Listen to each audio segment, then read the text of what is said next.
the scatterbrain, just say the most incredible, high energy, funny stuff that you would never think somebody's gonna say. That's Tony Roberts. You're like, my grandmama is pregnant again. And it's like, that style of comedy. Then you have the cerebral kind, the D.L. Hughley's. That's reminiscent of possibly a George Carlin style a little bit. Okay, where do you fit? What box are you Definitely in the George Carlin mold a little bit, just because of the angst that I have. Sometimes I'll have those moments where I'm like, I don't give a damn, and I'm talking about something I should not be talking about to the people. Like, people don't think I should be talking about that. What you fit in? Storytelling now. I have migrated more into storytelling aspect, more personal, talking about, things that's really going on in my life. So I'm trying to feel like, who has that style that when they come very personal, with their life stories and things like that. Who would we say? Who would you say? Well, like Kevin right now talks a lot about his life, but he still has a lot of antics, so I wouldn't compare mine to him. That's a good question. I got to see somebody that I don't really know somebody that's out. Like I would have to think. You think it changes, or just a phase in your life where it became a phase? Because at one point I was just saying funny things. Okay. You know what I mean? I was just saying things that were funny. Didn't Steve Harvey say that a comic says funny things, but a comedian says things funny? Funny, yeah. I'm not sure how you said it. Yeah, a comic says funny things. A comedian makes things funny. I don't think I did that justice. Yeah. So, once, I eventually learned, went into making things funny now, which is what I prefer. And I still have funny things that I say, but of course, I like to make, like you evolved as a performer. Things, as I matured as a comedian, that's kind of where I matured to. Like I would like to think I'm an anomaly. I don't fit in any box. I give it to you however you want. You want cerebral, I got you. You want antics, I got you. You want saying stuff that's like, I can't believe you said that, I got you.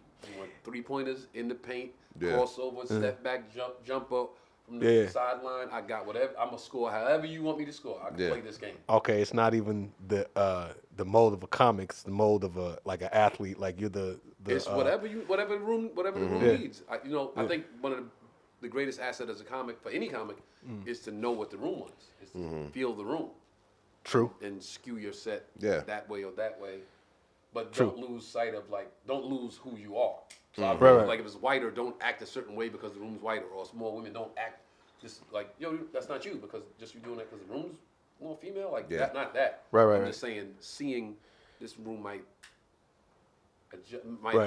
react to this more than that. You're reading the room. You're reading the room, and it's like, it's like Sunday. It's like, a little small crowd. It's a Sunday night. Yeah, man, that was fun. so you kind of have to adjust, and you had fun, and you're not just dialing it in just because, oh man, okay, this is Sunday crowd. I never mail it in. I never ever. I respect the stage too much. I respect the art form too much to ever just mail it in. That's why I tell the room, if it's a small crowd, hey, I don't care if it's 2 people, 20 people, 200 people, 2,000 people. Y'all gonna get the same show. Because I respect it too much. It's done so much. It's done way more than I could even.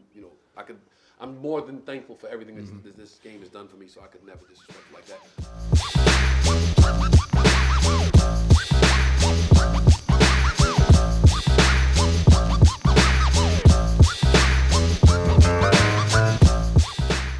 So first and foremost, I want to shout out our sponsor, Captain Kirk's Jamaican Rum Punch, because I didn't shout it out last week. This is our sponsor. This is delicious. Here it is right here. Look, graphic. Captain Kirk's Jamaican Rum Punch. Order yourself some. Enjoy. And since we're talking about the molds of comedy and what boxes you fit in, I think it's only right we jump right into everybody has seen Headliners Only. Oh man, I was up at 12 minutes. I waited up. I stayed up to watch it. Yeah. You seen it? No, I just watched it before I got up here. Really? I had a meeting at 2 when it was over. Before I came up here, I watched this special. I was like, I'm gonna watch the whole thing. If I'm late, I'm late. But and it was so. But of course, I saw it. I saw it. I lived it. I was part of it. I was part of the hoopla. Yeah, respect. I sent you that text. Yo. I didn't know you was that big. I didn't know you was a part of it that much. I didn't know either. Oh, okay. That was a significant, meaty part. Phone calls all. As soon as it premiered, phone just went crazy. At night, text message, woke up the next day. Yeah. Messages, text messages, emails, people I hadn't spoken to in years. Yo, real good look, man. You look great. Here's the thing I learned that I'll let you guys both know. That I learned aesthetically. Okay. Aesthetically. I want you guys to remember this Right. when you're in this position. Right. Don't just go into the interview like, oh, they just want to interview me for this thing. I'll just go down there and do it. Because if you look, everybody else was dressed way nicer than me. It's not a big deal. Right. But I just was like, oh, they want to interview me? Okay, jumped up, threw a T-shirt on, went down there like, what's up? Like, hair wasn't cut. I didn't have a fresh cut. Like, I was like, damn, I could have really threw some shit on and really been like... But it wasn't just any T-shirt. It had Biggie on it. But everybody else, when they cut to everybody else, was like, yeah.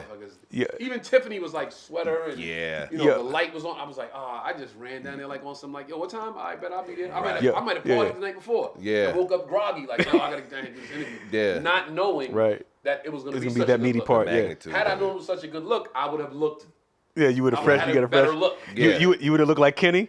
Kenny was suited. Didn't he have a rubber band over his hand? Like, pass that damn rubber Kenny band. was suited. I was tripping. I was like, look at Kenny. He had Vaseline on his face. Kenny, you made the special. I know you hate us all. But you made the special. I was like, wait a minute. That's y'all? Kenny. Kenny I only met that cat once. Kenny has people in his ear that are telling him that he should be where we are. Okay. Because we have. Yeah, okay. Those friends don't understand that this is work ethic. This is not handed Just to us. hand out, This is what Dad taught us. You know what I'm saying? He's been baby for so long. He's been babied so long that he understands being baby. But that's a whole nother story. Hey, well, Kenny, come party with you. Kenny, come to the podcast. Yeah. Yo, so what I liked about it, first of all, I really enjoyed it from beginning to end. Oh yeah, I was dialed in. I was locked in. My fucking comedy hero. Yeah. I love him to death. You know, I love Kev. I remember when Kev started making the rounds in New York, and we were kind of like in that same hustle and bustle at the same time. And I love him for what he's done to the game, how far he's taken it. But it was great to see their origin stories. Yes. Because every comic, however big, however small, however minute, however impactful, has an origin story. Because all good superheroes have a great origin story. Yes. And we are superheroes. Yes. So this episode is going to be your origin story. Like, how did you start? Where did you start? This is the first episode. This is your comic book. Right. This is episode 1 of your comic book. Volume 1. Yeah. What's your comedy story, Trey Elliott? My comedy story, man. Oh, wait. Would you like to go first? Because I don't know if you want to process it first or... I can go first. Like, you got to think about some stuff? Or, I mean, we just going to talk it out, I'm man. Sip some Captain Kirk and enjoy this episode 1, comic book 1. Yeah. Volume 1.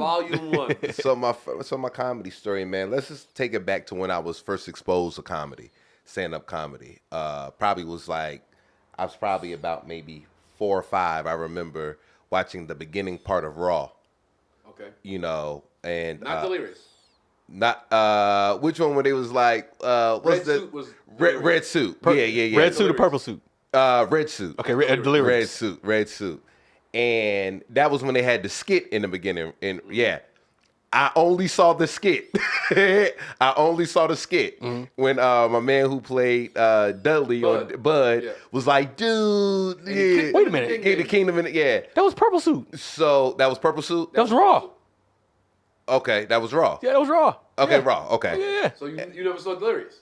Yeah, I saw it later. I saw it later. Raw first. Right. Okay. So that was my introduction to stand-up comedy. I still couldn't grasp what it was. You know what I mean? I didn't know it was something you could do. Didn't know it was. I didn't know. I just saw. Job. I just saw that. Then I had to go up little pieces of it. Then I had to go upstairs. You know what I mean? Because grown-ups was about to watch it. Cussing and stuff. So I grew up around. My uncles, my uncle, my cousin. My dad, to this day, I would say they were some of the funniest people that I was around as a little kid. So I always kind of knew the effect that laughter had because I knew how much they made me laugh, that it felt good. And I was just like, man, so I always saw them being silly. You know what I mean? Especially my uncle. Come to find out years later, cocaine was part of the reason. But we ain't ever know. He was funny. Kept a job. He was funny. Yeah. But he was dope. was a functioning He was a functional cokehead, would go to work every day, and he was just that guy, man. Wow. So then, as I became older, maybe like late elementary, my cousin, Smack and Larry, they would be at the bus stop, and they would have us dying, right? They would just be saying all these funny things, having us dying.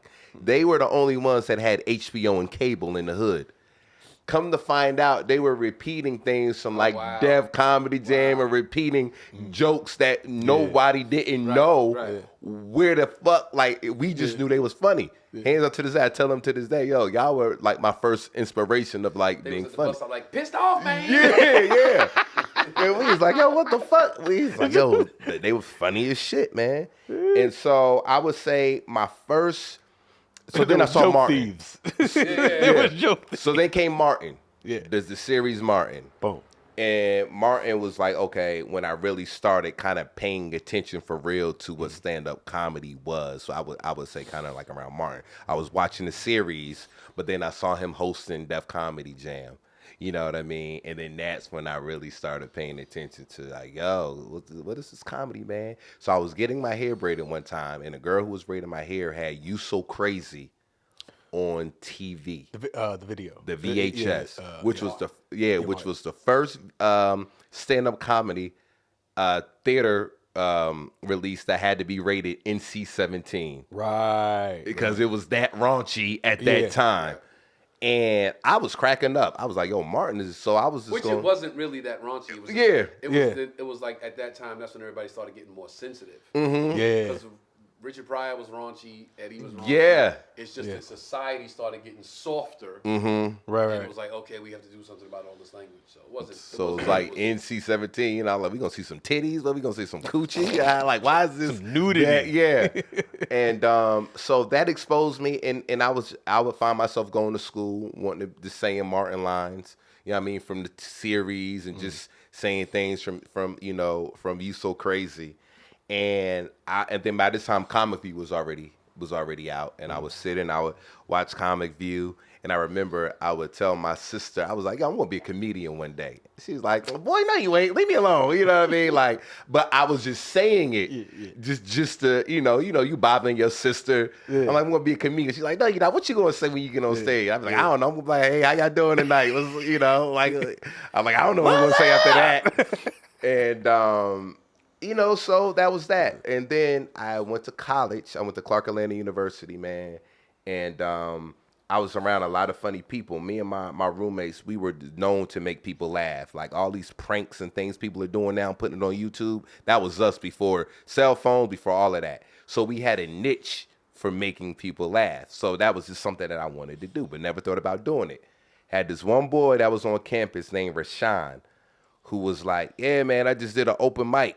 I was like, what's an open mic? He said, yo, you go to the spot and do comedy. He was like the campus comedian. I was like, really? I said, damn, if you could do that, I can do it. But never took, never really thought too much about it. My sister's boyfriend at the time told me that he had went to an open mic. I was like, what? I was like, for real? I was like, in my head, if he could do it, I could do it. People always think of somebody else. Yeah, because it feels good. Yeah.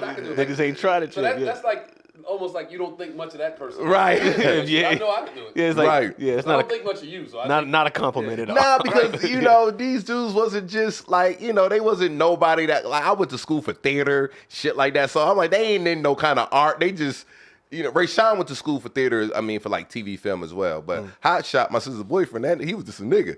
You know what I mean? So I was just like, all right. And you hung with him in Charlotte, the short one with the locks. Okay. Yeah. Oh, yeah. That's my bro, man. So, so one day I was just like, So I was at the crib one day, and I went to work. I worked at UPS, late night shift. And I was just telling my coworker, I said, man, I think I want to try an open mic. I think I want to try comedy. They was like, man, you ain't funny. You ain't going to be able to do no damn comedy, man. And one coworker, I think his name was Mr. Andy, he was like, no, another guy dared me to do it. He's like, man, I dare you to do an open mic. I was like, I'm going to do it. And then Mr. Andy, one of the oldest guys on the line, when I was sorting at UPS, he came to me, he was like, listen, man, don't ever let nobody stop you from your dreams. If you're gonna say you're gonna do something, make sure you do it. So if you're gonna try to do this comedy, like just do it. I was like, all right, Mr. Andy. And a week later. Now, you know Mr. Andy must have been talked out of some shit in his life. Yeah. He's on the line, and he has just young people, working with young people. Like, I should have asked Diana Ross out that day. Man, Mr. Andy. I should have called Lola Falana that day. He didn't want you to have no regrets. So he probably saw that. He saw that, like, man. This is the pinnacle. This is like a crossroads in his life. Like, you had a fork in the road. Like, yo, you could really say you're gonna do something and pursue it. Yeah. And he probably went left. Yeah. Instead of going right and live to regret it. So he's telling you right now. He's telling me the right direction to go to. It was minute in what he said. It was like not a grand statement, but it spoke volumes. Yeah, definitely. Now, did he call you young blood when he said it? Probably. Mr. Andy was so cool. Let me tell you something, young blood. Because let me tell you, Mr. Andy was old, and it's like he started working at UPS when UPS first started. Like he was like that guy when the hub first opened. And I remember one time I said, Mr. Andy, yo, what's the secret to being married? He's like, you gotta cheat. That's what Mr. Andy told you. Like, you gotta cheat. You gotta cheat. But so once I made up my mind and said, yo, I am going to do an open mic. I looked it up. I was like, where can I do the open mic? Found out Uptown Comedy Corner. It was on Peachtree Street. Oh, wow. I said, okay. I said, I'm going to do an open mic, and I will do it next Tuesday. So I have a week to come up with an act. So what I did was my bro Kijo, rest in peace, I was like, because me and him was very silly. We was like a silly duo. I said, fam, me and you going to go on stage together, and we going to do we going to do an act. We just going to do how we do. And he was like, all right, bet. At this time, one of my other roommates' moms was living with us, Kim. And Kim was the type, she would be in the room. Kim came for our other roommate Shaman's graduation. That was his mom. She came for his graduation and never left. Stayed with us for like 2 years. And so, who lives in the apartment? 3 dudes and a mom? 5 dudes and a mom. And a baby. That sounds like a show. And a baby. And then other people from Rochester, because that's where she was from, came and lived with. One point we had like 13 people in the crib, yo. But that's a whole different story. Man. So she heard me tell Kijo, like, yo, I'm going to do this together. Or I may have said it, like, hey, me and Kijo, we going to go do the open mic. And she was like, no. Because Shaman's mom, Kim, she would go in the room, smoke weed, read the Bible, and come out that room and prophesy to all of us. Hilarious. And just tell us our futures and just tell, you're going to do this. No, you don't need to do this, whatever. So she came out that room and they was like, that's your problem. You always want to include everybody in what you do. You got to stop doing that. Everything ain't for everybody. Some things is just for you. Yeah, and she said, this comedy is not for you and Kijo. It's for you. Right. I see it. Yeah. And I said, all right, Kijo, I got to fire you, bro. Dang. So y'all never went on stage together? We never went on stage together. Wow. And he was like, all right, it's cool. Just do my first joke, which I told you was, he said, when you get on stage, this is what you say. I said, all right. He was like, yo, this is my first time on stage. I'm real nervous. But my good friend told me if I was nervous to picture everybody in the audience naked. And now that I'm doing that, then I turn around and shift I had a brush in my pocket. I shift my brush like I was hard from looking at the naked people. And he's like, do that. And I did that. And of course, that's the worst advice ever. So basically, after I made up my mind, told Kijo. High Oracle knew what she was talking about. Yeah. That means don't even do his jokes. Yeah, she do Kijo own shit on that stage. So I came up with my act, and we had the bachelor's crib. We had the house we were renting. We had the bachelor's pad, so we would have a lot of people over. And one weekend, we had a lot of girls was out of town for like a homecoming or whatever. They all stayed at the house. I already had 5 roommates, so I piled everybody up in the living room and went over my act. Like, oh, this is going to be my act for the first time. And everybody listened and was laughing, whatever. And I remember that Tuesday, I was nervous, and I got to Uptown, and Shawty was hosting. And it was my first time in a comedy club. So, it was just like, wow, like I'm seeing all these pictures on the wall. I see like a picture of Martin, seeing all these comedians on the wall. I'm like, yo. I'm like, yo, this shit is like crazy. And I'm seeing him on stage because I recognize him from all the rap videos. Yeah. So I'm like, oh, that's dude from the rap videos. Yeah. Like, yo. And I saw my name on the list and I'm nervous. And I just remember, I had to come, my stage name at that time was Trey Deezy, right. Which was easy. I was like, yo, I'm going to go by the Deezy. That's what everybody called me, Trey Deezy. Yeah. And I remember they called me on stage, give it up for Trey Deezy. And I went up, I invited so many of my friends. I probably had about 15, 20 people there. And they, they laughed because, they knew me. Right. And then I went to work that night because I worked a late night shift, told everybody I did how I go. Oh man, it went real good. I'm going to go back next week and do it again. And that next week, I said, I'm going to go by myself. And I remember I took the Martyr. I had some drinks. I was drinking, taking some sips, some alcohol. Got there again. Was by myself. Went on stage, did the hairbrush joke, and it went down. Went downhill from that point. I didn't get booed. No, it was some boos, but some just dead ass silence, right. Which is worse. So then that's when I realized, oh, okay, this ain't easy. This ain't like what I thought it was gonna be. And I didn't do it again in Atlanta. Maybe about 3 or 4 months later, I ended up moving to Maryland. And when I moved to Maryland, my son's mother knew. She was like, all right, so you've been doing this comedy. She said, actually here they have a comedy night right down the street. And at Jillian's, which is now Dave & Buster's, and they do a comedy night. You should go check it out. So when I moved to Maryland, like that second day I moved to Maryland, I went to the Dave & Buster's. It was a Friday. And I was like, yo, talk to this comedian, T-Rex. T-Rex. Light-skinned dude. My brother T-Rex. Light-skinned dude, curly hair. I sat back and saw him on stage. And, I mean, that dude was spitting hot fire. Yeah, I was like, yo, what? And then when he got off stage, I waited till my time to approach him. You're nervous. Say, yo, man, how you doing, bro? My name is Trey Deezy. I just moved here from Atlanta. I'm a comedian. He was like, you funny? I was like, hell yeah. And he was like, come back next Friday. I'll put you on the show. I'm like, for real? He was like, yeah. I said, all right. I said, damn, what was them jokes I had in Atlanta? He was like, what are they saying? Hairbrush. Yeah. No more hairbrush. Where's the Sally's beauty supply when you need it? I told my son's mother, I was like, yo, I'm going to be on the show next Friday. She's like, okay, good. That's cool. And I went next Friday. Mind you, packed. Like, this night was a popular night. They had open mic on Tuesdays, real shows on Friday. Oh, he put you on the real show. The Tuesday open mics were like real shows. Right.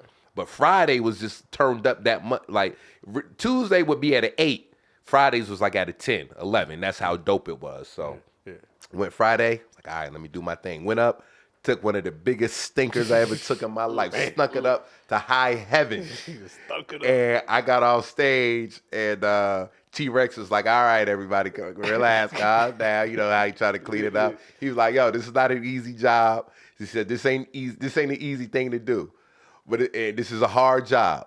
But it's even harder to do that bullshit that Trey Deezy just did. And put your name on it. Yeah, man. And I was so embarrassed. Like, I was too embarrassed to stay and too embarrassed to leave. Ooh. So I was just stuck there. Like, I couldn't do nothing. I was just like, fuck, man. Like, I was just...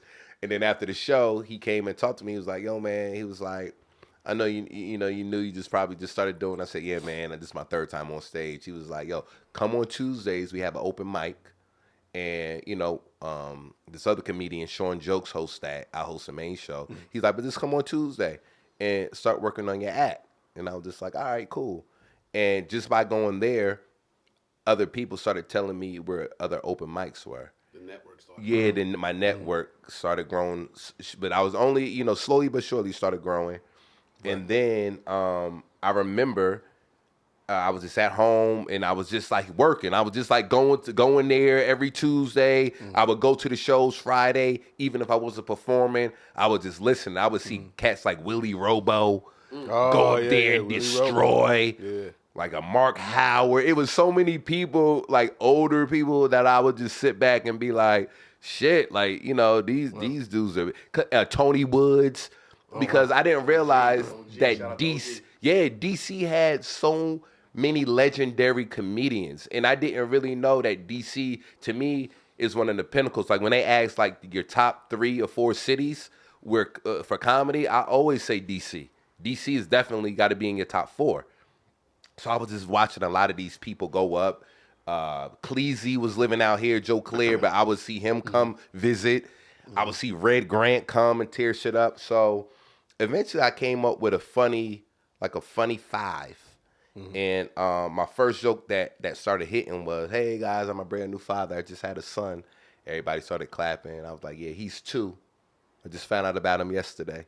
And, you know, fucking around on Facebook, you know, and I remember that. That was the very first joke that I did that got the consistent laughs. Before then, I didn't really have no real intro. I would just go off the dome like, "Man, gas, you know," and so I was like, okay, I got a funny 5. I was like, cool. I saw auditions for BET coming to the stage. Right. And they had auditions in Baltimore, and then they had auditions in Philly. So I said, all right, here's my chance. I said, let me go and try this Baltimore audition, see if I can do something with it. And when I got there, mind you, I don't really know still nothing that much about comedy. I don't know. I'm thinking I was going to go to that audition, and it would be about 10 people in the line. I get there, the line is fucking wrapped around the building. I'm like, yo, all these people want to do comedy? Like, yo, what the fuck is this? Like, I was blown away. I went, did the audition, and if you got a call back, they will let you know that day, and then you have to come back that night for the showcase. I didn't get the call back. And I was like, fuck. So I remember my son, mother, like, yo, don't worry. But I purposely did Baltimore first because I said, if I don't get this call back in Baltimore, I'm going to drive to the Philly audition and try it again. And that's what I did. I drove 2 hours to Philly and did the Philly audition, got the call back. That's what's up. You know what? Let me put a pin in that real quick. I heard, and hopefully he'll watch one day and be a guest on the show, but I heard Terrence J, when he was auditioning for 106 in Park, they had auditions up and down the East Coast. Yeah. He went, I think he lived in North Carolina at the time. He went to Baltimore, audition, they said no. He drove down to Virginia, audition, they said no. Yeah. He got to North Carolina, they said this dude keeps coming. Yeah. I want to see if he got something. It might have been more than that. It might have been more stops than that. Yeah. And then, like, he stopped 2 or 3 stops. And the last stop, they were like, you know what, maybe these guys got something. Boom. Wow. Yeah. Let's be persistent. Yeah, for me, it was like... That no is just a suggestion. No is not final. No is like, not right now. Right. Yeah. No is like, we don't know.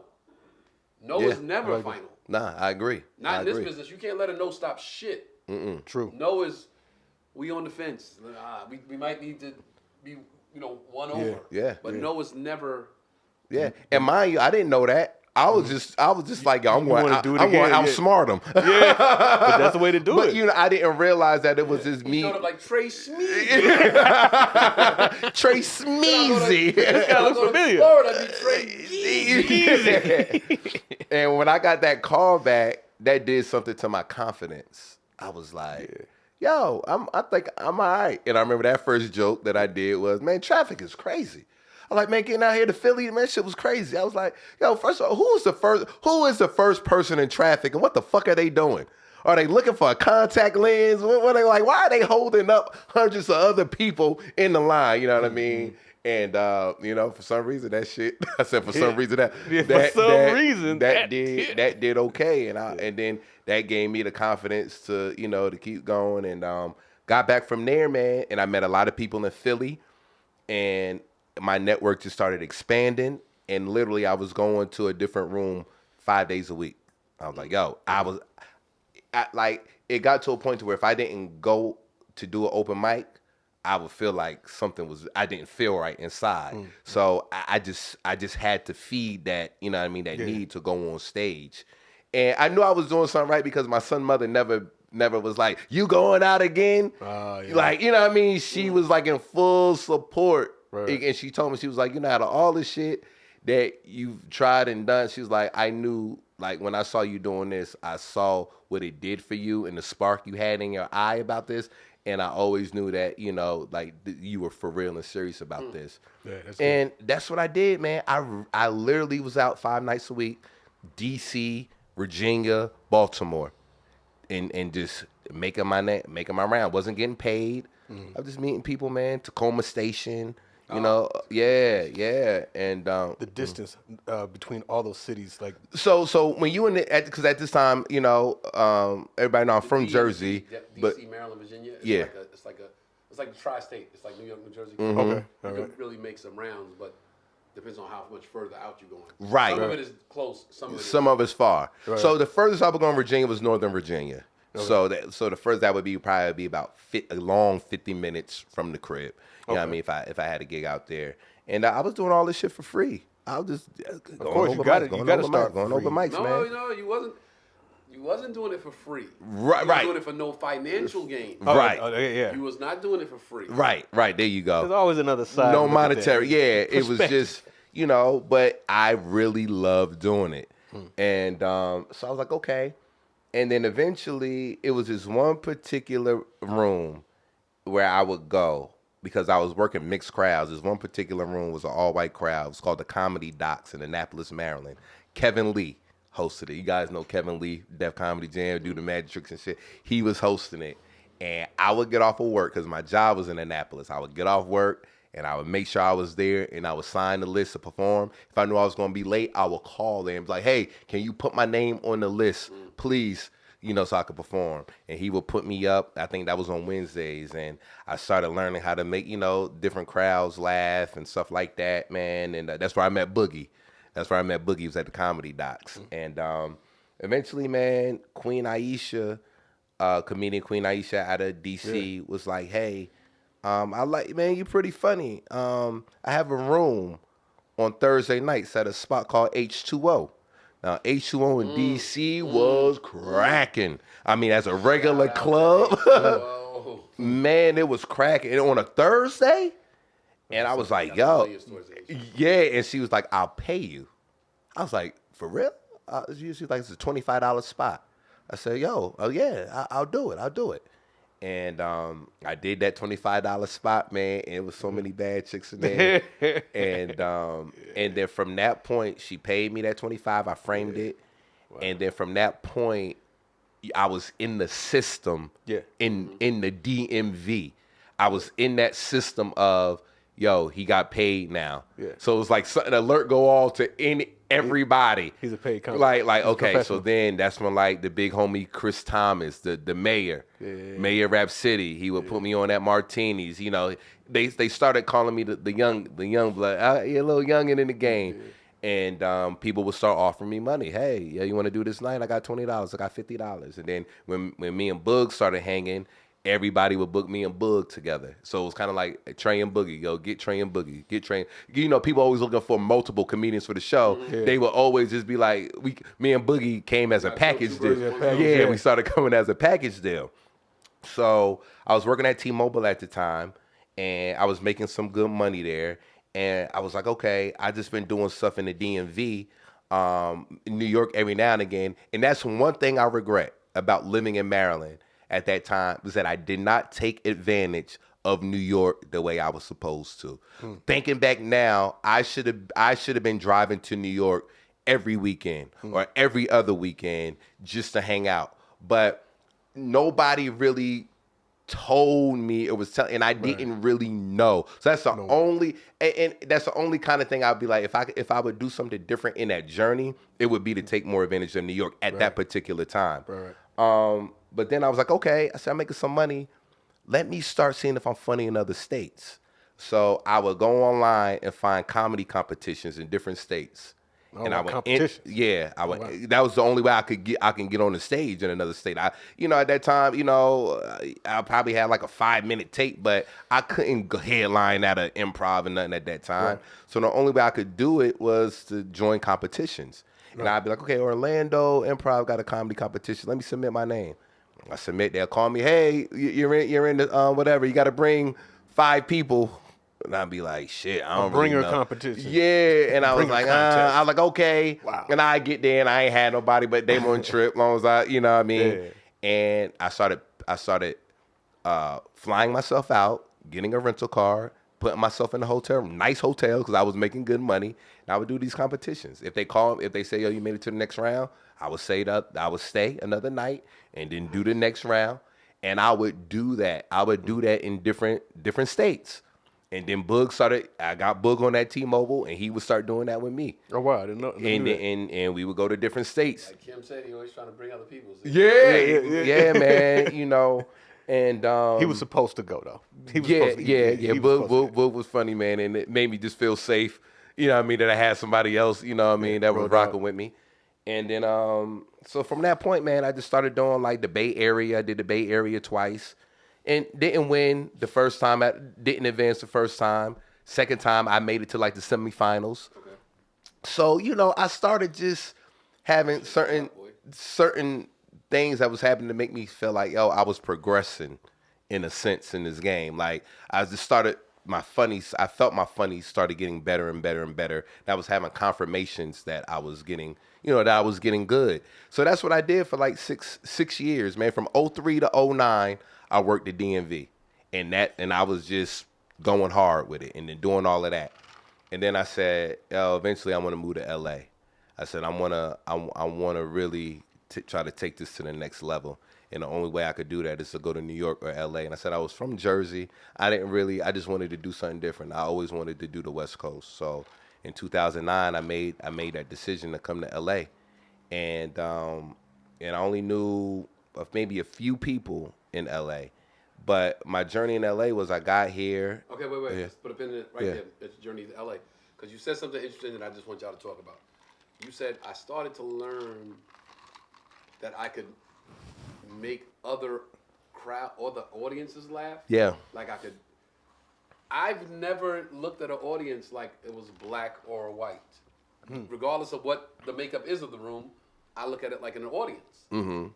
So do you, explain that to me. Like, do you write different because you're thinking you're writing for black audiences? Or do you write different because you think you're writing for white audiences?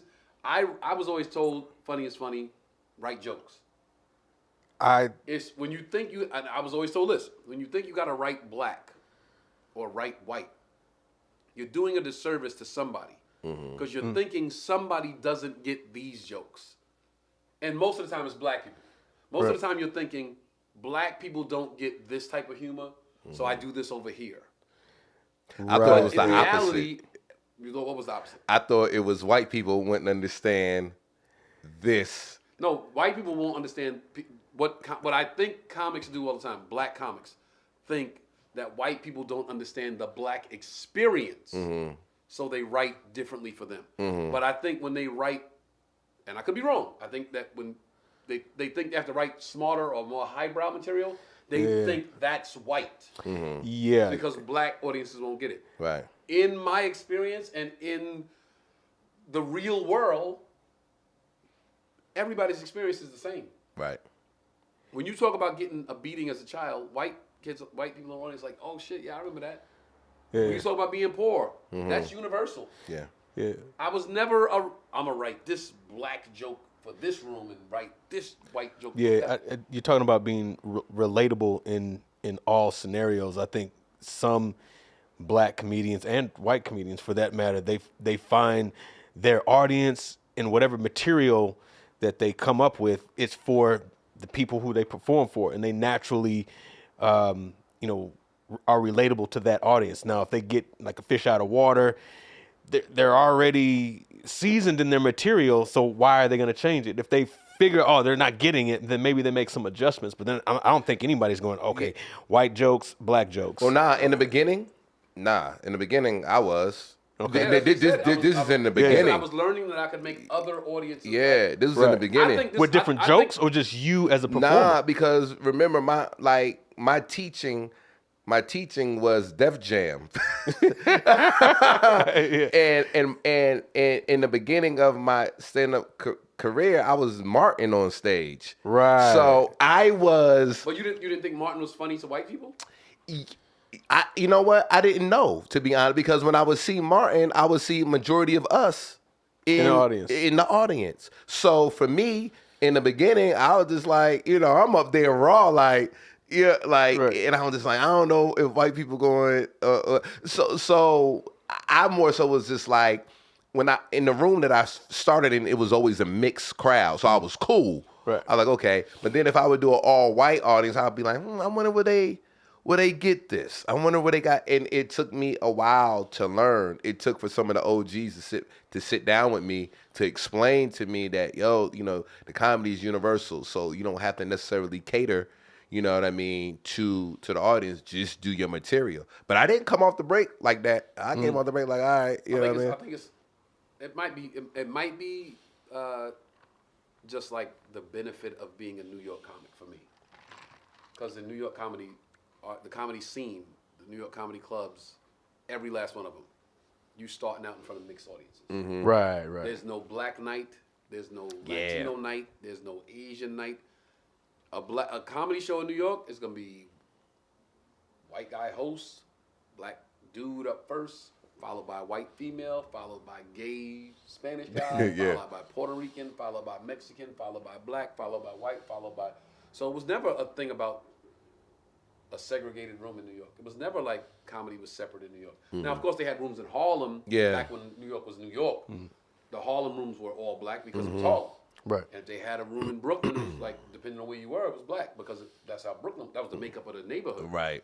But it was, the comedy club scene has always been able to, in New York especially, the comedy club scene has never had to be segregated in any regard. Yeah, I think that's the testament of the New York comedy. Oh yeah, most definitely. Definitely a New York thing because everybody's coming there, like all walks of life and ethnicities. Everybody knows you got to make it to New York. Yeah. All that bullshit you playing in Atlanta, I could do this. Do that shit in New York, bro, when it's half, when it's 30% Spanish, 30% black, 30% white. Right. Mix of miscellaneous. Mm-hmm. That shit that plays at Uptown ain't gonna play here. Not saying one is better than the other, whatever. I don't want nobody from the Uptown hitting me up like, nigga, yeah. I'm just saying that local stuff. No, not even local. That one lane. Right. Okay. Play in other places. Right. And I think even when I came to LA, I saw that. I was like, oh, they have a Latino night. Yeah. Yeah. Sunday's the black night. What's that all about? I never the black night. I didn't start out like that, so it was foreign to me. Yeah, yeah. And like I said, Maryland was mixed too. It was a lot of diversity, but it was just something in my head because of my teachers was TV, and like, okay, this is I wasn't watching white stand-up comedy at that particular time, so I only was looking at black people, niggas. Like, oh, okay, so I gotta be like this. Okay, I gotta dance for 5 minutes before I go to my first joke. Like, you know what I mean? I gotta have some music and be like, because that's what you see. So it wasn't until I started really, learning and having, like I said, some of the OGs, just kind of pull me to the side and talk to me and take up the time, which is what you need. You always need like a good mentor. You know what I mean? Just to kind of school you on some things, and then your OGs. I would say like Chris Thomas used to sit back and talk to me. I would have conversations with Tony Woods just throughout the time of being there. T-Rex. Hey, shawty. Yeah. Even if they ain't know my name, he. And then one of the best compliments that I ever got, and when I mentioned his name before, was Willie Robo. If you guys don't know who Willie, and when I say you, I mean the viewers, because I know y'all know, Willie Robo is one of the most dynamic, energetic comedians you'll ever meet. I mean, he the things that he do, the robot, whatever, he would literally destroy like crowds, and I'd be like, damn, I don't ever want to go behind Willie Robo. Yeah. And so two things. One time he saw me perform a few times, and one of the times he saw me, came to me, he was like, "You're good, man." He said, "You're doing real good. You're funny, and you got it." And I was like, "Wow." And that gave me a confidence. And one time I went up after him, and I did good.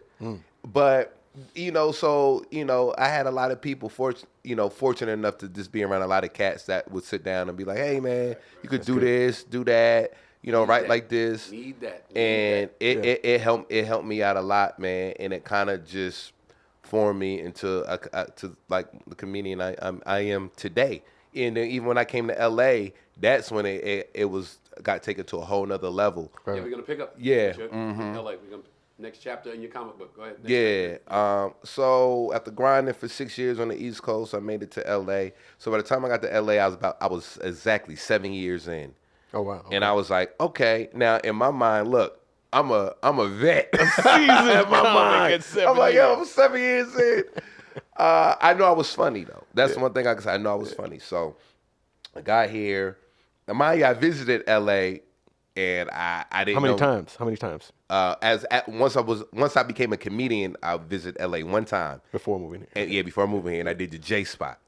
Right now, J. Anthony Brown. I was staying with my boy Mari and Kendrick from Dallas. Hey man, this bear cost too much money, man. I paid $17. I stayed with him. He took me to the J spot. I had a great set at the J spot. J. Anthony Brown was like, "Man, you good?" I was like, "Yeah." Maya did not know how LA worked.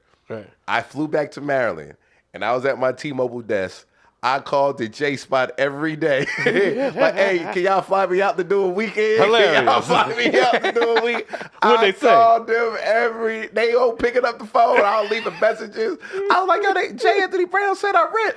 I can't even they ain't gonna fly me out here to do a weekend. What type of shit is They this? didn't give you a discount on the mannequin suit? Nothing, bro. Nothing, man. I did not know how LA worked, man. And see, when you got friends that moved to LA and you seeing everything they doing and you seeing stuff on Facebook, you like, I gotta get to LA. They got the Humor Mill magazine. You seeing this, and my boy calling me, hey man, Chappelle was for fun. You like, yo, what the fuck? Yeah. So when I moved to LA, I said, yo, I'm gonna move. T-Mobile transferred me to do a job and to come here. They flew you out. Yeah, I flew out on their dime, off they cell phones. On their minutes. And my apartment transferred me to a different apartment in LA. So my move to LA was smooth. It was dope. Besides leaving my son, that was the only hardest thing that I did was leave Bryce to come out here. But the dynamic, like how I got out here was easy. That shit was easy. So I was just like, okay, damn, what do I do? Comedy store. All right, go to the comedy store, start walking around. Met a few cats, I had knew Naeem already from the East Coast, so he had put a word in for like Jeru for me to do like the comedy store. So that's where I met you. That's where you met me. Yeah. So this is what happened. I was always at the right place at the right time for some reason, right? Yeah. God always had me in the right place at the right time. I did like the beginning part of the comedy store. Yeah, I remember that. Had a good set, right? And then they did they had like a gong show. The gong show, yep. I remember that. I did the gong show. You were a judge. I think like Red Grant was a judge. It was like some judges. And I did my set. And I remember Tom was like, oh, this nigga's not no amateur. He's good. He was like, this nigga's not an amateur. He's good. He's good. You know what I mean? Yeah. So and then that's when I kind of people started kind of knowing that I was funny. New in town and funny. Not a new comedian. I said it. Yeah. Yeah, when you said it. Yeah. And I just started making my rounds around here. Like I would do little rooms in the valley. You and Book had that room. But before me and Book had a room, this chick by the name of Janet Russo had a room. It's a haha. Yeah. No, it was at Smiley's in Sherman Oaks. Smiley's. Yeah. It was like a lounge, a bar. Yeah. I remember I went there a couple times. Ronnie Warner was hosting it. Yep. And when Ronnie found out I lived in the DMV, he's like, I'm from DC. So we got cool. So they would put me up and then I would start performing. Now mind you, I'm still new out here. So I would see like a Mekhi Phifer in the audience that I'll perform. And at this time, when celebrities or people you saw on TV telling you funny, that boosts, that does something to you. Yes, affirmation. So in Tone, because I didn't know Tone like that. I ain't know this nigga like that at that time. So when he gave me that compliment, I was like, yo. And Mekhi Phifer was like, yo, dude, you hilarious, man. Come to the crib. I'm having a fight night. I'm like, yo, what the so I just started making my rounds around here. Met like Robbie Reed. Isn't it interesting to see how niggas don't have to act like niggas all the time once you get to a certain place? Like Mekhi's just like, yo, come to the crib. Yeah. Because once you get in a certain space around, black people that are like-minded, it's all good. Yeah. It's only down here where we fighting like, crabs in a barrel. Yeah. Up here, it's sweet. Yeah. It's sweet. Change that mindset, man. Change that mindset that we all enemies against each other. I was so I just fun because I was still new, I was just like, wow, yo. That's when I started realizing, these niggas is just like everybody else. So I'll go to his house and meet other people, and then they would start introducing me to people. Like, he's a comedian, man. He's funny. So I'm working at T-Mobile still, and I was in Studio City working at T-Mobile. All the celebrities would come to that T-Mobile store. And then all of the, everybody would come to the T-Mobile store. Yeah. So what I would do, anybody, like all the bad chicks, anybody, I would get their name and their email address, and I already had their phone number. Right. And I was like, I'm a comedian. I got a set at the store. I'm at the whatever. Mm-hmm. I would write all their names and emails down. So whenever I had a show, I would text all of them to come. And Chris Spencer came in, and I was working with his song. He was like, hey, man, yo, you funny, man. Like, I'm going to really, start looking out. And he started looking out. I was meeting, like, the Megan Goods, the Lisa Rays, and all, they would start fucking with me. And, like, and I remember Lisa Ray was like, I'm going to put you on. Me and Lisa Ray went to the Union. That's where Donovan, I went with her, and she got me on. She's like, I'm going to get you on. I'm going to get you on at the Union. And, and that's just how it started happening. And I got to shout out Bob Sumner for giving me my first TV cred. Bob Sumner and Jan, who was the manager at the Ice House. It kind of happened at the same time. Yeah. So I did a set at the Ice, and I hate to put black against white, but sometimes I feel like when you do stuff for black people, they got to see you 10,000 times before they be like, all right, Yeah. Jan at the Ice House saw me perform one time, and I had a great set, right? And mind you, by this time I could do any room. I was already years in doing any room. Jan came to me and said, hey, man, can you do urban as well as you just did mainstream? I was like, I'm black. I was like, I could do whatever. I do whatever, man. But if you want urban, then yeah. And he was like, I got a TV show I'm producing. It's called Stand Up. It's going to be on Stars. He said, I already casted everybody. I already got all the comedians. But I want you on there. Who's this, Bob? No, Jan from the Ice House. He's not there anymore. And he was like, can you be there tomorrow? I said, yeah. He said, I'm going to give you an option. You can either host it or you can do a set. And I was like, I said, let me get back to you. Made some calls. Boom, boom, boom. What you think about that? I was like, well, my first time on TV, I don't want to be hosting. I want to be able to do a set. So I decided to do a set. They paid me that day. I was like, all right. And then Bob came with the Aspire. How much they pay you? I think I got like $500. Yeah, $500, and I had a credit on Stars, and then Bob put me on Aspire, on Who's Got Next, and so it kind of happened at the same time. But because Bob, I credit Bob to giving me my first. I gave Trey Elliott, and mind you, I changed my name to Trey Elliott when I first got to LA. Yeah. I said I can't go by Trey Deasy. So before I left Maryland, Sean Jokes, the other guy who helped me out, he was like, yo, we was at the bar at this show. He said, yo, what's your middle name? I said, Elliott. He said, I don't like Trey Deasy. He was like, you should go by Trey Elliott, your first and your middle. I said, bet. And then that's when I came to LA, Trey Elliott, and that's what I started being known by.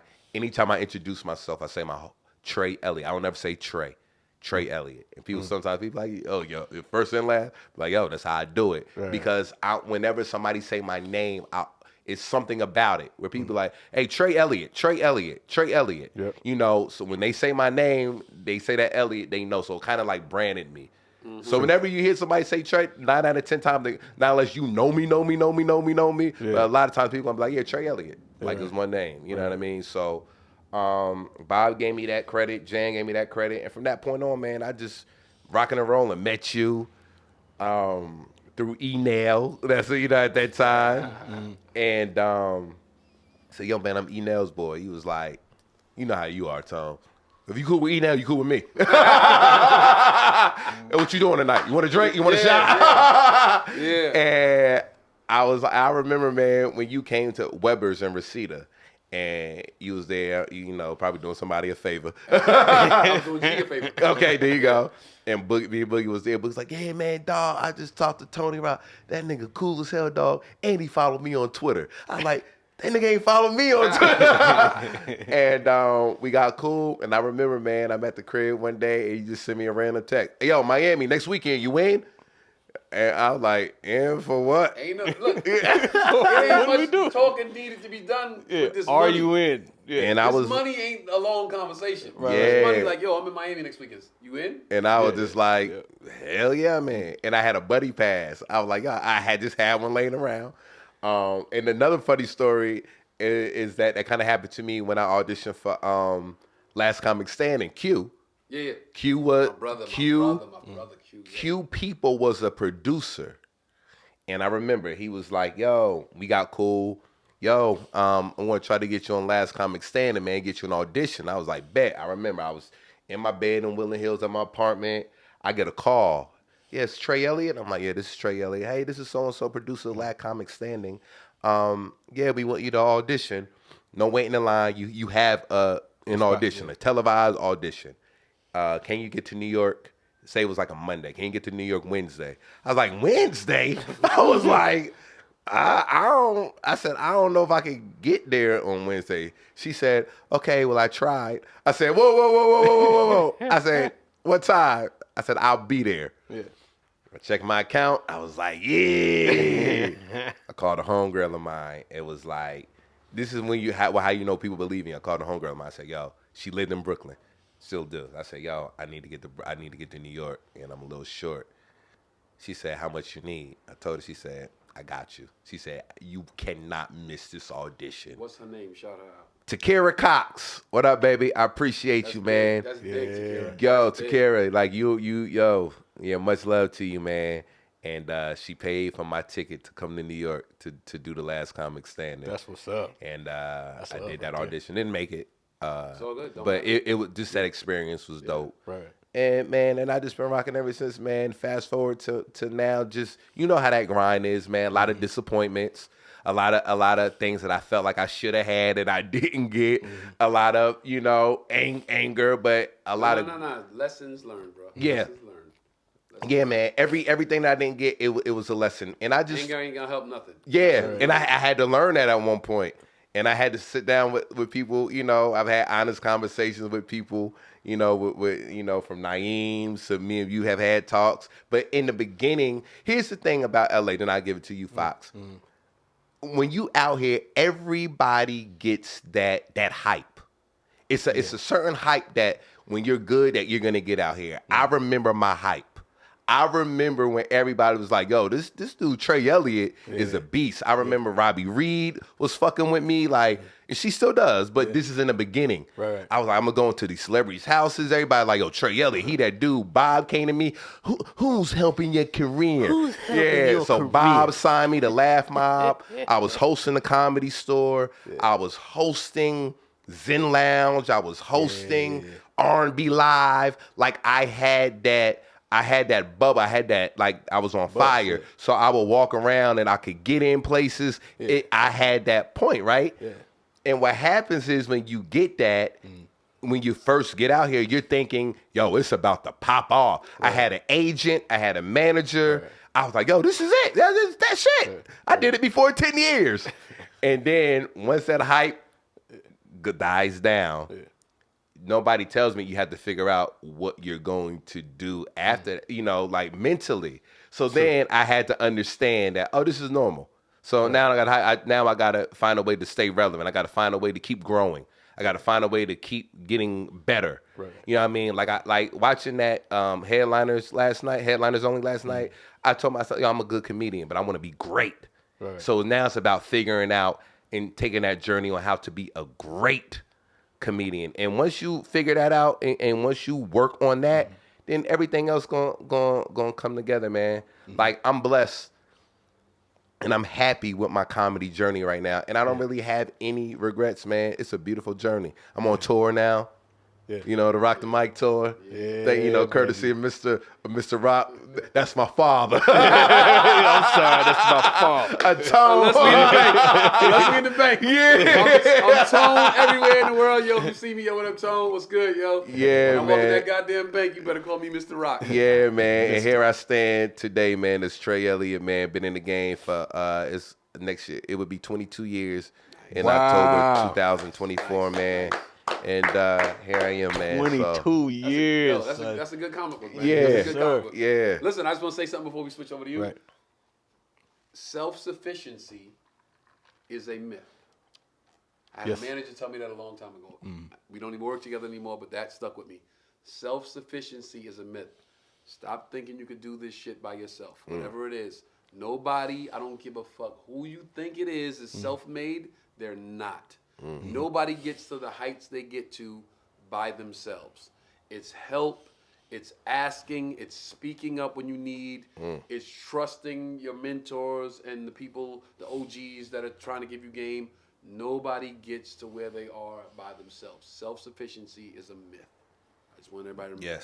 Yes, I like that. You were saying how people are talking to you and all. Yeah. It's like, yo, you got to listen. You got to have those conversations. You got to take those things in.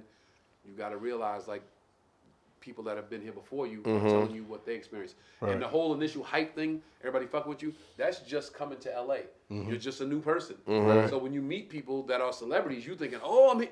No, it's just a motherfucker meeting you for the first time. So it ain't really no hype. It's just I met a person that was further along than me, but it doesn't really do anything for me or my career. It's just I met a person that's on TV. Right. So there's no real hype. It's just you are meeting people that you normally wouldn't meet back home. Back home, yeah. And you feel like, and that's why I always say LA is misleading to people, because you come out here, for anywhere in the world, you move to LA and you're like, okay, I'm gonna go to LA and try this acting, dancing, singing, whatever the thing is.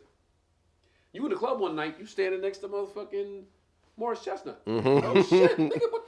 Yeah. You at a table at the restaurant that night and Shaq's over there. Yeah. And you get a false sense of accomplishment. Yep. You feel like you actually made it, but where did you make it to? You still in the studio apartment with 4 people, but just because you was around people that did it, you feel like, oh, I made it. I crossed this imaginary threshold.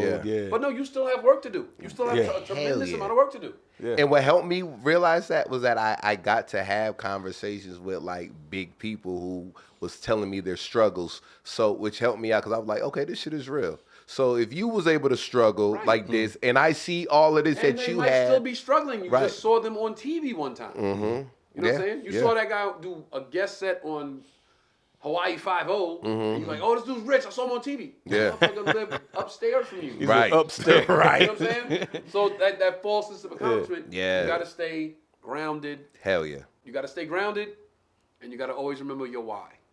Why'd you come here? Because when everything is gone, you're going to have to stay grounded and remember your why. True.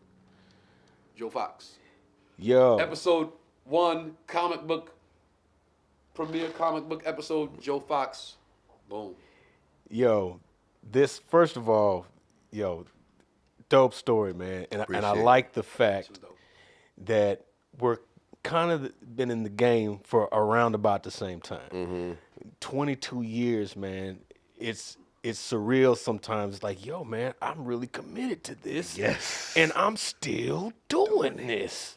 Man. And it's an evolution, not just of our careers, but of our lives. Yes. It's like, yo, we've been doing this for more than half your life.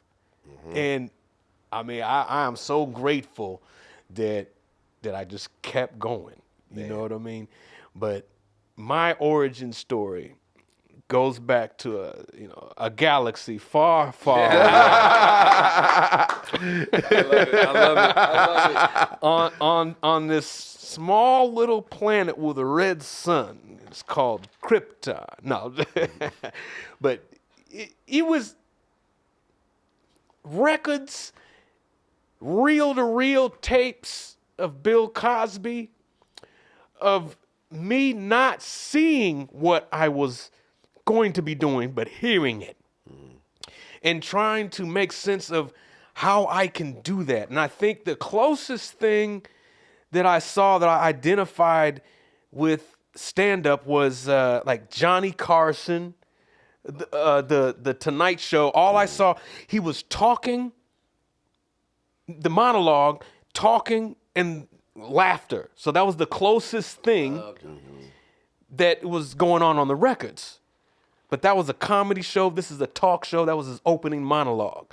So I would stay up if I could, man, I remember one Christmas we got a TV for my room. Oh boy.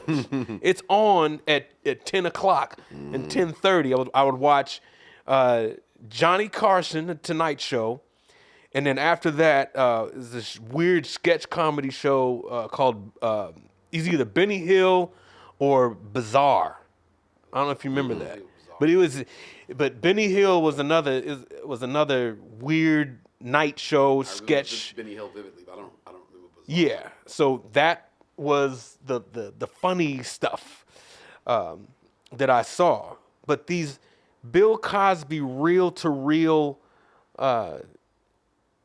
records or tapes, I would listen. I said, "Who is this guy making sound effects and talking about Fat Albert?" Remember? Did you ever see the cartoon Fat Albert? Yeah. So I'm seeing. I didn't know that there was a cartoon called Fat Albert. I just knew that Bill Cosby had the Fat Albert and the Cosby Kids, and then when I finally saw a clip of Fat Albert and the Cosby Kids, I said, "Oh, that's the same guy." I'm like, "Oh, stand-up comedy, this good," and I was starting to connect the dots, and I'd always gravitated towards, the arts and drama and plays and stuff, and I just didn't do jokes. So I was always either, giving some kind of a speech or monologue or getting a part in some play. So that was Was this school or? This was school. This was like when I was in the 4th grade. I went to a predominantly white elementary school, and I wanted to be in the play, the Christmas school play, and I played Santa Claus. Oh. The name of the play was Black Ass Santa. well, Nigga Claus. that's what they didn't want to play. Call the play. It was called The North Pole Goes Rock and Roll. Okay. So it was, another kid played Santa Claus. And he said, "I'm tired of being Santa Claus. And, all the kids are cool now." And then he makes some transformation into the cool Santa Claus with instead of a sleigh, a motorcycle, motorcycle helmet.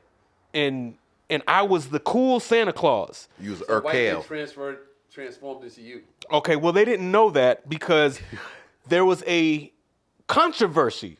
This little black kid's gonna play Santa Claus. Santa Claus is not black. How do we address this? We don't want him to not play it, but what do we do? Tell me they put you in whiteface, nigga. I'm walking out. Right. Nigga, no, that's not what they did. That would have been better.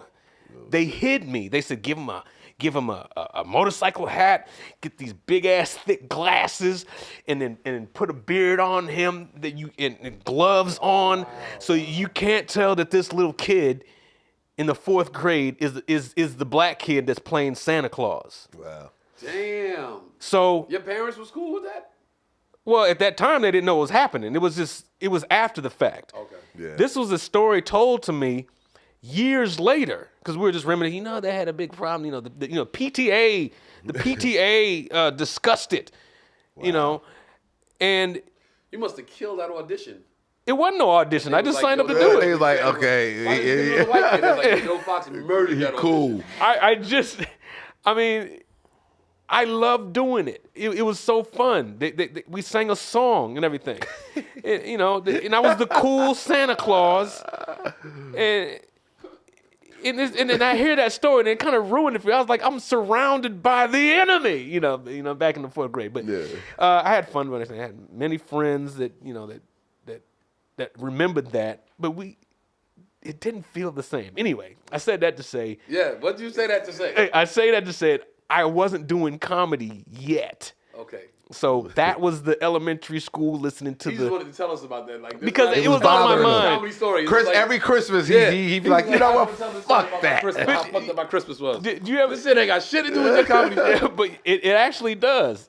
Because the militant moments that I have, that kind of fueled it. That was the origin of your militant, of you being militant. A little bit, because ongoing, again, you know, there was no real path to the stage yet for me. Okay. And I remember trying to go out for these other school plays, and I couldn't get certain parts because I was black, you know. And I just, you know, Romeo and Juliet. Much like today. Well, yeah, just like today sometimes. It should change. So in 1988, there was this contest in Oklahoma. I started doing stand-up for real in Dallas, Texas, but I grew up in Oklahoma City. Okay. So in 1988, there was this contest called Search for the Stars. Not Star Search, Search for the Stars. And then that is the first time I got some jokes together and did stand-up comedy. And by this time, I had seen... Okay, go. Stop. Okay. Sorry to cut you off. Go back. That you hear about this show, your parents heard about the show, you told your parents you wanted to It was in the paper. It was in the paper, you saw it. It was in the paper. I saw it. I want to audition for the show. And I told them I wanted to enter into the show. And I want to do stand-up. Yes, and I wanted to do stand-up because this is 1988. I'm in high school, 9th grade, I believe, and by this time I had seen Bill Cosby, the Cosby Show. All of this was going on, and I understood that I've seen what it looks like. Evening at the Improv on HBO. So I've this white cat. His name is Bob Nelson. Remember that guy? Nelson, I remember him. Evening, football helmet on. Football. This is Billy Bob Brubeck, tight end, right guard. You know that guy. So by this time, I'm like, okay, yeah, that's it. I did Search for the Stars. You know, like that was like the closest thing to Star Search. You know, but it was the Oklahoma City version. So I had got my little, you know, rayon shirt and you know, from Jeans West. I don't know if you guys had that. You know, that was the place where you would go and get your threads at. Yeah. My little rayon shirt, my little, you know, sideways leather cabbie, and I did my jokes. It was pretty cool. I got like second place, I think. Okay. So that was cool, and then from there it's like, okay, what else can I do? And I think I did a high school talent show. Stand up. I was doing a mixture between my own jokes and some Richard Pryor jokes, and some Sinbad jokes, some Robert Townsend jokes. And then by this time, I'm like, give me all I can get. I saw Sinbad special when he was at that college in Atlanta.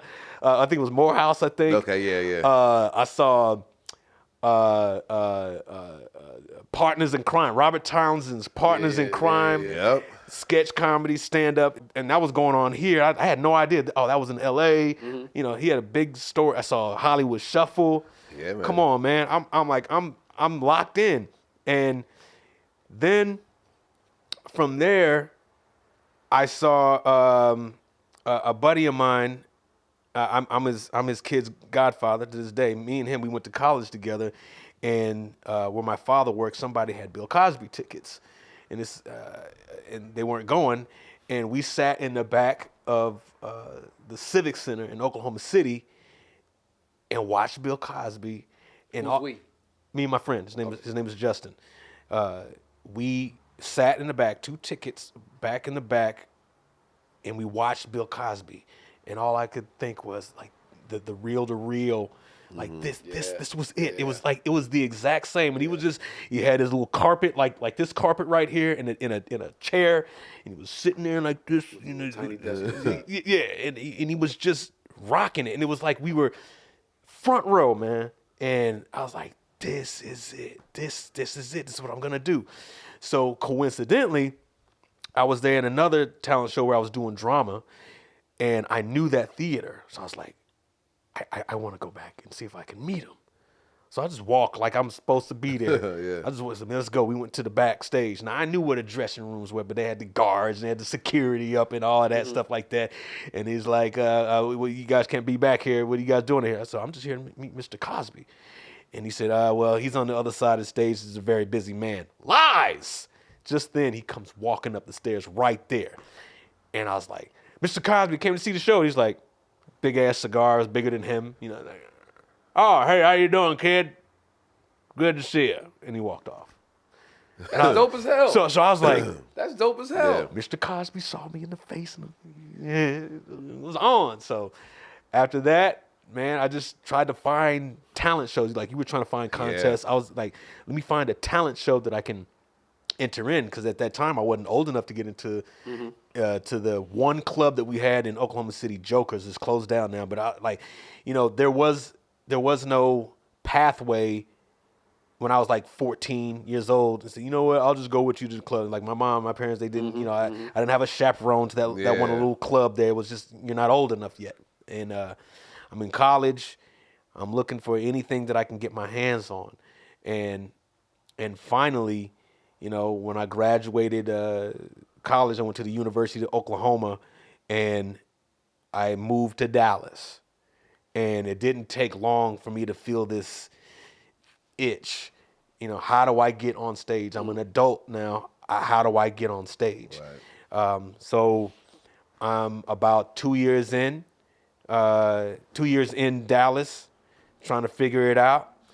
I went to the Backdoor Comedy Club. They had open mics, and that's where I started doing shows. And they had a show Thursday, Friday, and Saturday. So eventually, I started doing a show on Thursday and hosting on Friday, and then it was like hosting Friday and Saturday, and I was just there every week. Yeah. And I took a workshop at the Improv and did a showcase there. It was cool. Okay, wait. Yeah. Was there an audition process for the club, or you just went? I just went, like the showcase. Yeah. Okay, at the back door, no. Open mic, sign up. Okay. Open mic on Thursday, you sign up and you get your spot. And you signed up, you went up, and you were so good they said you're the new host for Friday. Eventually, it's like, hey, someone didn't show up to host, and they like me, and I said, hey, can you host? You think you could host Thursday night, the open mic? So I was just running comics through, and that was like, okay, this is cool. I get to try some jokes and just be on stage. Yeah. And and at the end of the night, I'll get up and go to work in the morning. That was a reoccurring theme for me. Go do shows at night and then go get up early in the morning to go to work and go to my cubicle. It was, cubicle comedy, yeah. Cubicle comedy. And I met a buddy of mine that I went to school with, Marvin Michaels, and he started his journey into comedy. I know Marvin, yeah. So we went to the same school, so it's like, oh yeah, it's on. So he would do stuff like where his apartment was. He had like the apartment clubhouse. He would have a show there. But he didn't say it was a show. He said, hey, yo, let's have a cookout. And people would come to the cookout for free food and some drink. And then, hey, you guys, let me turn off this music right quick. And he put a microphone, and then we started telling jokes. Yeah, so that's how we started really getting into the community of our own comedy fans and opportunities. We created an opportunity for ourselves. We started doing that every month. And then we started doing our own comedy show at this Jamaican spot called the Caribbean Grill. So that was our stage time. We couldn't get up nowhere else. Right. So we had the back door, and then we had the Caribbean Grill where we would do shows on Wednesdays, and hardly anybody would come. Shout out to Easton and Pat. I can't remember this other cat's name that was there, but they would let us do our show there. And we'd have jerk chicken. That rum punch brings back memories. On New Year's Eve, boy, they'd have rum punch. Oh no, they had rum punch and black cake. Black cake, yes. Yeah, they had black cake. And we had so much cake for black people. Man, the most potent cake. You take one bite, you drunk off cake. It was my first edible. But. We would do our shows there. Man, hardly anybody would come. Sometimes we had some good nights, but hardly anybody would come. But the Jamaican cats would be in the back on the other side of this wall. They're not there for us. Man, they would be playing dominoes. Bang! We'd be over here trying to tell jokes. Yeah. And wasn't nobody laughing. I mean, they were laughing, but there's like 2 or 3 people. So, yeah. But we would do our jokes there. And then we eventually opened up a little apartment / like Sam's, kind of like Sam's. Yeah. We did something like that, and we called it the Suite 103 in Deep Ellum, just east of downtown. I know what Deep Ellum is. East of downtown, and it was it was cool. It was like a commercial residential. This lady over here had a beauty shop, and someone over here had had a little storefront door, and it was really cool, man. And we were booking comics like Pierre, Tony Woods was one of the guys, Juan Villarreal, just different comics that we would meet at like Laugh-A-Palooza, and by this time we had met, and we were just being comedians, but I was still working. I'm talking about going back to that freaking cubicle, man, and it was so bad that I would get road gigs, like maybe a Wednesday or a Thursday, that would be like in, I don't know, Sherman, Texas, or some hour drive, or Wichita Falls or something like that, or even in Oklahoma, or the neighboring state, Arkansas, or the neighboring state. And I would drive. It would be like 3 hours. Drive, do it, and come back. Dead tired. Go back to that freaking cubicle.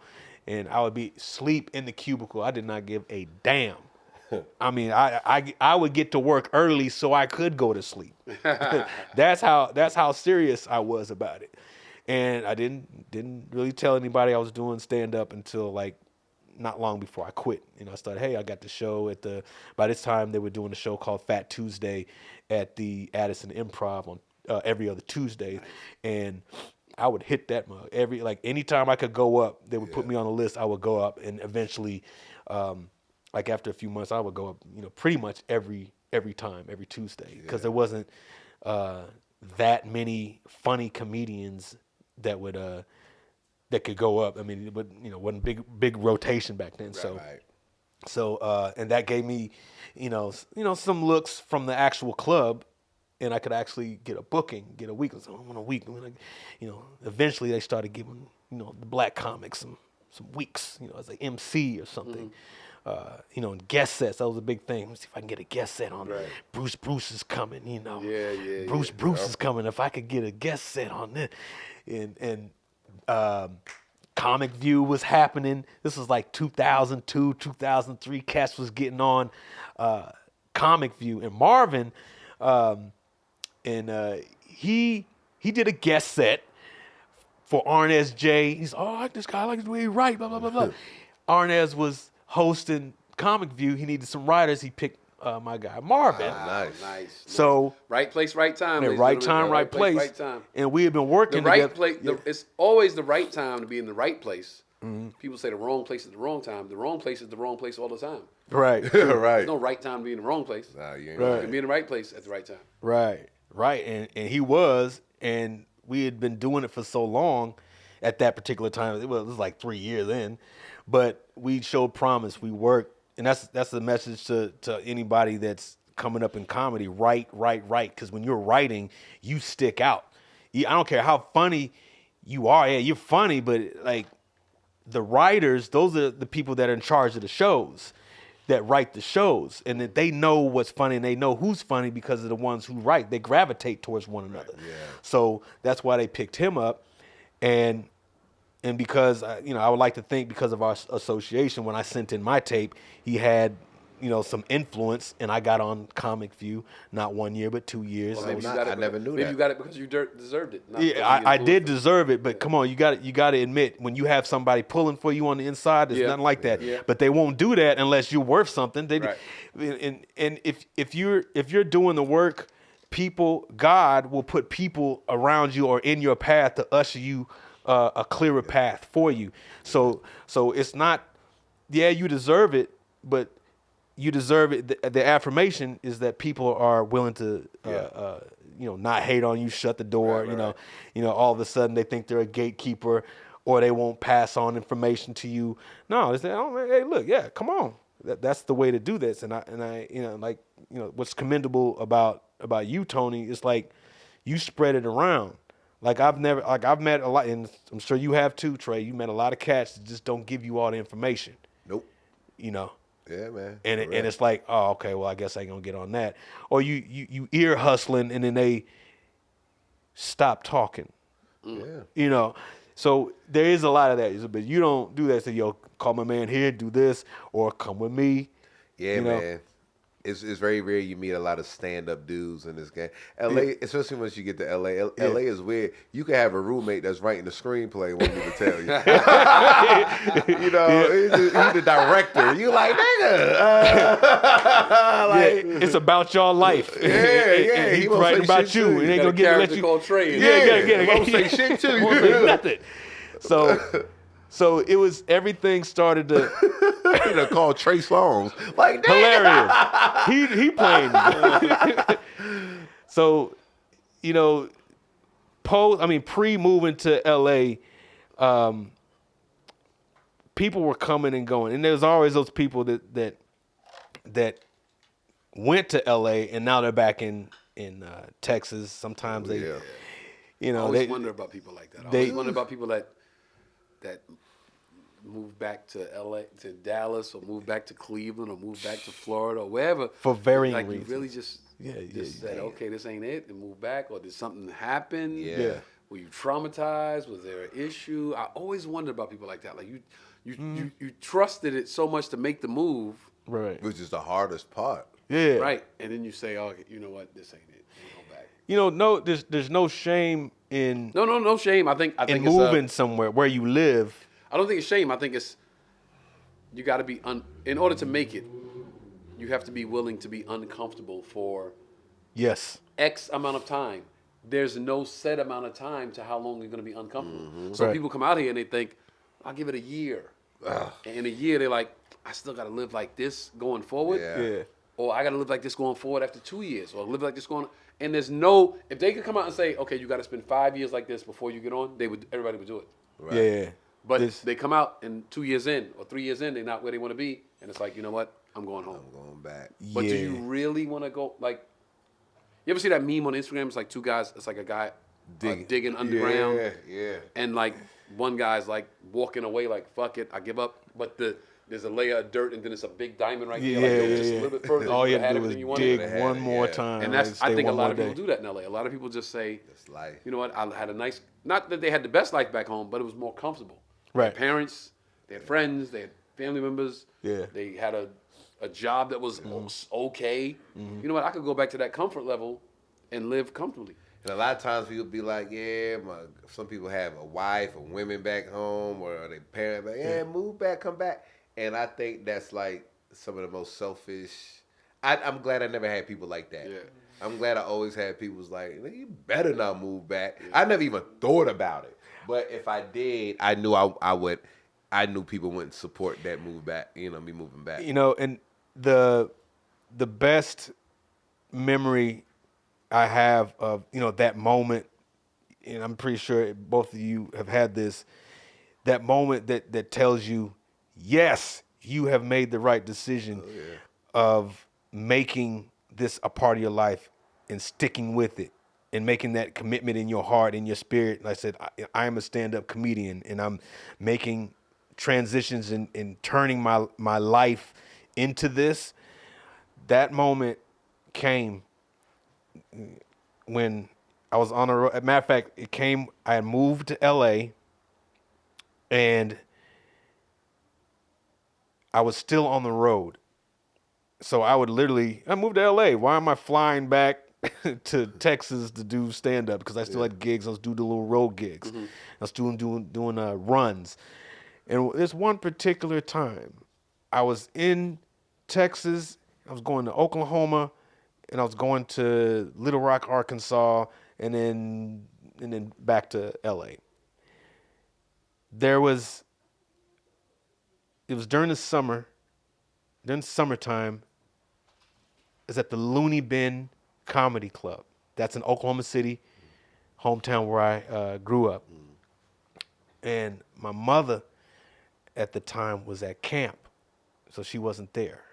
My father was, so went back home, still had the key. They hadn't moved to Texas yet, and they still had my room. The same, that's how you know your parents believe in your dream. you move out the house and they change your room. It's like, he ain't coming back, because I'll go back. Still had He-Man posters. Yeah, I'd go back to her room. It'd be like, still look like I left it, just in case he wants to come back home. And I was like, I ain't coming back. One time they changed it, but that particular time, I go back home. I know.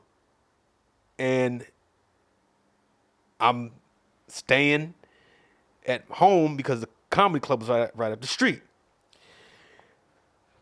After one show, I got there after one show. Man, it's kind of hard to talk about, but the reason my father is still alive today, and he just told me this today. He said, if it wasn't for you being a stand-up comedian, I'd been dead, because he had a heart attack while I was at home. Wow. So I was on the road at the house, and it was in the middle of the night. Pops came in to my room where I grew up. He said, take me to the hospital. I'm like, what? He said, hospital, hospital, hospital, hospital. That's all he was saying. So I got him in the car, took him to, I think it was Deaconess Hospital in Oklahoma City. He had a heart attack. Got everybody, and it seemed like the world came to that hospital, man. What? Brother Fox, heart attack? What? I've never seen, it was like a club up in there. People waiting to get in to see about my father, man. And this is before social media. And my best friend's older brother was like, got a phone call. He was like damn near in Stillwater, Oklahoma. He turned back around and came all the way back. I was like, what the heck? I said, what? My father was somebody important. Women free before 10. Man, yeah, you trying to make that cutoff, right? So everybody came, man. It was like he pulled through, had a heart attack, and that's a blessing. Yeah, he ended up having to have a heart surgery. Yeah, and I was like, man, if I had quit,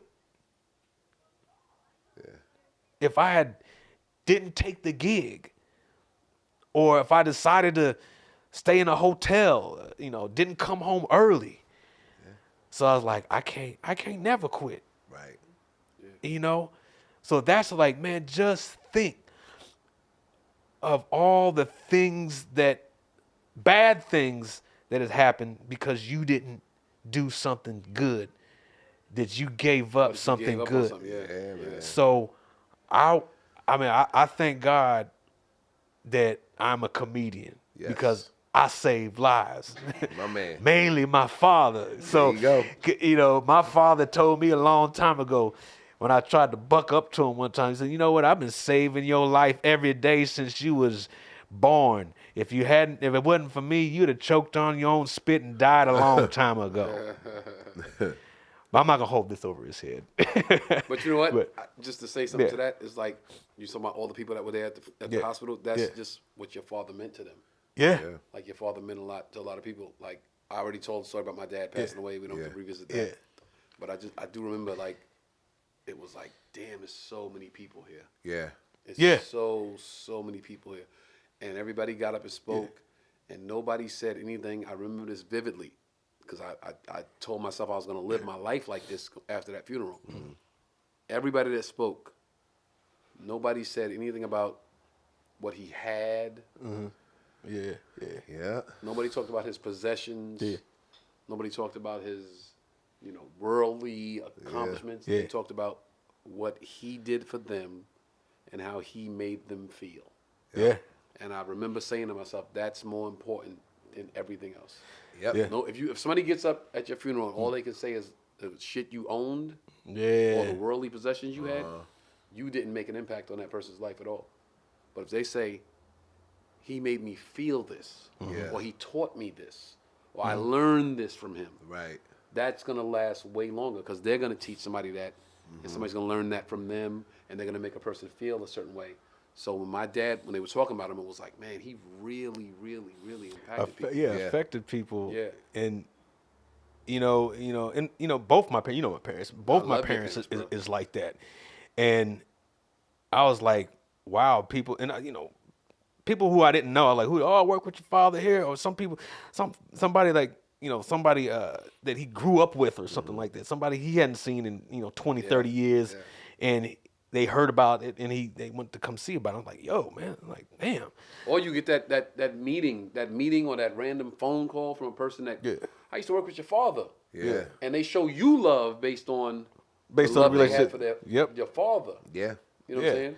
So yeah. And as your father's son, you're supposed to do the same thing. You're supposed to you're supposed to requite kindness. It says that in the scriptures. Yeah. You're supposed to requite kindness to your father's friends. Yeah. So if you see one of your father's friends, you're supposed to be the extension of your father to that person. Yeah. True. Yeah. True. So my dad, he pulled through, and my father has always been a generous man, and I hope to one day be able to extend that type of generosity. He's not a rich man, but he's a blessed man. He's richly blessed. Right. And I remember, he mentors young men all the time. And I remember, I was moving my own apartment one day, and I got all my stuff. Yeah, I got all, I had some stuff in storage one time, man. And some young man that that he mentored, man, he needed some stuff, and he gave away all my stuff. So he gave away all my stuff. My you bed, don't need it. furniture. Joe don't need it. He out in LA living his life, chasing his dreams. This was before it. This was before that. This was before all that. So I had start from scratch. I was like, man, beds are expensive. A good mattress is expensive, man. Like, when you don't have to buy it, it's like, this is my my full size bed. I got it in storage. No, I had to buy a whole new bed, Jack. But my parents, they prepared me to not need them, so they can help. That's what a parent's supposed to do. Help other kids. They'll help me. If I really need it, which they have. But an ongoing thing, no. My father. Sometimes, I'm a grown ass man. Do I need an extra $200 here? There? I mean, it's great to have it. It's great to have it from your father, but it's nice to just graciously receive it and then pay it forward to something else. Yeah. And that's exactly what I do. Because sometimes it's like, man, here's 100, here's 300, because that's his way of contributing, to the dream or to the mission. So I really respect my father for that. And my mother, do you need some money? Yeah. My mother would ask that, you need some money? I'm like, nah, I don't need, not right now. Save up those $100 just in case now. That's episode 1 of the Joe Fox comedy story, yo. I hope y'all enjoyed that. That was a dope ass story as well. Man. And this rum punch running through me. Take a pee break, be right back.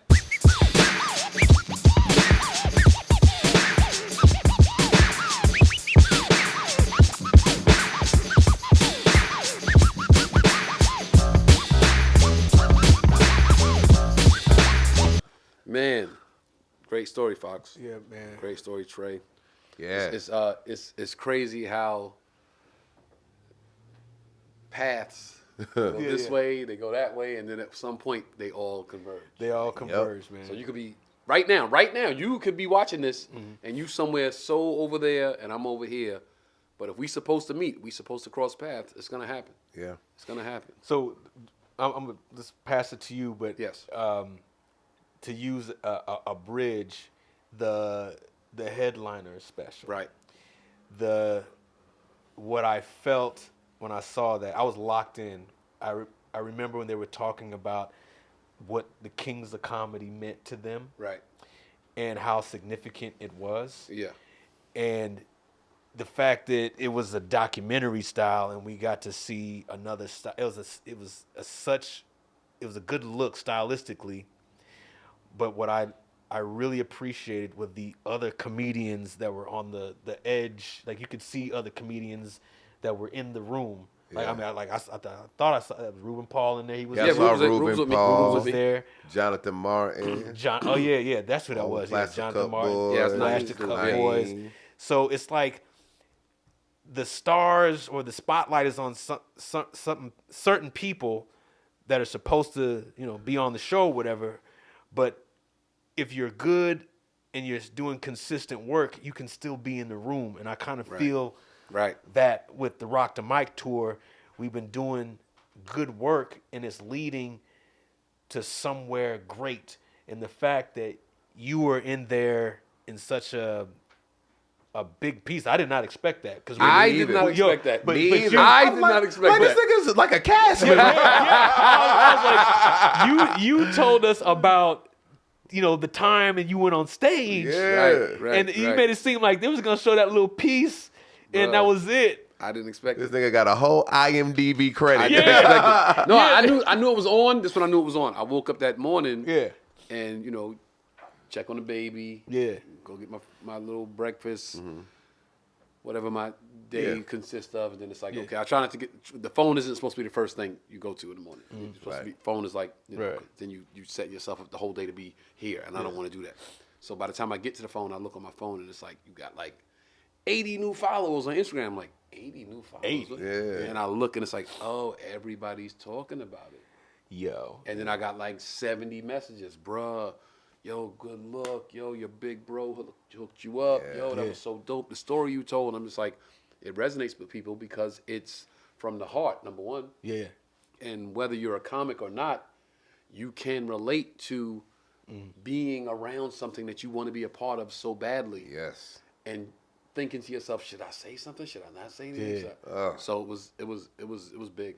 I was thoroughly impressed with how it came out. I said that to say that the brightest thing that I saw in that whole thing was your mom. Oh man.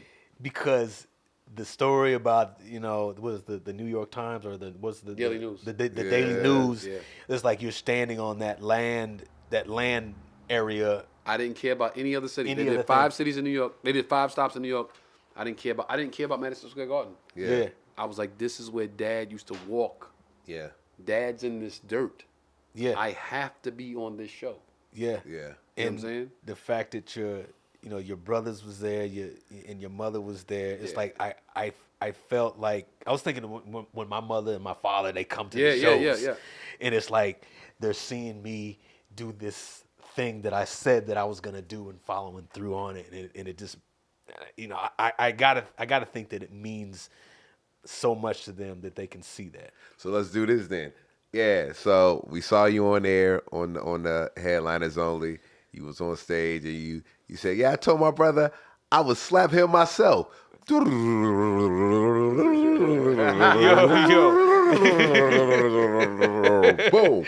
Where did it start? Nice. Bring us back up. How did you get there? All right, so if you saw the pilot episode of Live from the Green Room, we talked about who we are. Right. And in that I said, I don't remember if I said, but I think I did. It was a lot of emotion in that episode. But I remember, I want you guys to know, if I didn't say it, my father's the oldest of 15 children. Reverend Alphonse Rock and Mary Vance had 15 children, Julius being the oldest of 15. My uncles, some of my father's brothers, a couple of them, are the absolute funniest people I've ever been around in my entire life. Right. My entire life. Not comedic actors, not in any regard in the business. Funny people. Super duper funny. And my dad being the leader of this 15-piece person clan, my dad is super family oriented. Right. So every birthday, myself, Chris, Andre, Charles, Brian, Kenny, Andy, Jordan, everybody's birthday, my dad would insist that all of his siblings be at our house with all of their children to celebrate his child. So every birthday, our entire life, was a Rock family extravaganza. Wow. All of my siblings. It was the best fucking party ever. Yeah. I like to party. Y'all know I like to party. Yeah. But the best parties you ever been to in your life, probably been in your backyard. Yeah. With everybody that was there you knew and grew up with. Right. Those are the best parties. So I go all the way back to birthdays. So now I've always been a child. I told you my dad worked 80 hours a week. Right. So some days he wasn't available. My birthday's June 30th. Every year my dad would say, hey, You can get your toys on your birthday. You can have your party on your birthday. But if you wait until July 4th, then I can be here, uncles, aunts, cousins, everybody, get your presents then, if you could just wait a few days. Every single year, I would wait until July 4th. Because you know me and you know me. Right. It ain't a party if my people not there. Right. I'm not going to have fun by myself. Right. I want my friends and my family involved in everything I do. Right. You guys know that. Yeah. So every year, I would wait until July 4th. Right. That's why I celebrate my birthday. The last day of my birthday is July 4th. July 4th. Because that's really my birthday. Right. So, and I'll tell you another story. So on July 4th one year, we're having a cookout in the backyard, and it gets dark, and now the sun's set, and it's dark, and I see fireworks in the distance. And I asked my dad, this is young Tone, like 5-year, 6-year-old Tone. Dad, what's going on over there? They're celebrating your birthday over there. Wow. And I see fireworks over there. And I say, Dad, what's going on over there? And he said, they're celebrating your birthday over there. And I'm like, wait, what? And then I see fireworks in another direction. Yeah. And he goes, yeah, they celebrating your birthday over there. Yeah. And my dad said, that's how special you are. Everybody celebrates your birthday. Wow. Everybody. That's why, you guys know me, on July 4th, the day ain't over until I see some fireworks. Right. There it is. And since my pops has passed, now it's him doing the fireworks in my mind. Right. So when I'm watching, I can't watch it on TV. I got to go outside and feel it and hear the boom. And that's my dad, like, hey, everybody celebrates you. Right. Yeah. You know what I'm saying? I love that. Right. So we at the house and we having a cookout, and all my uncles and aunts are there, and my cousins are running around.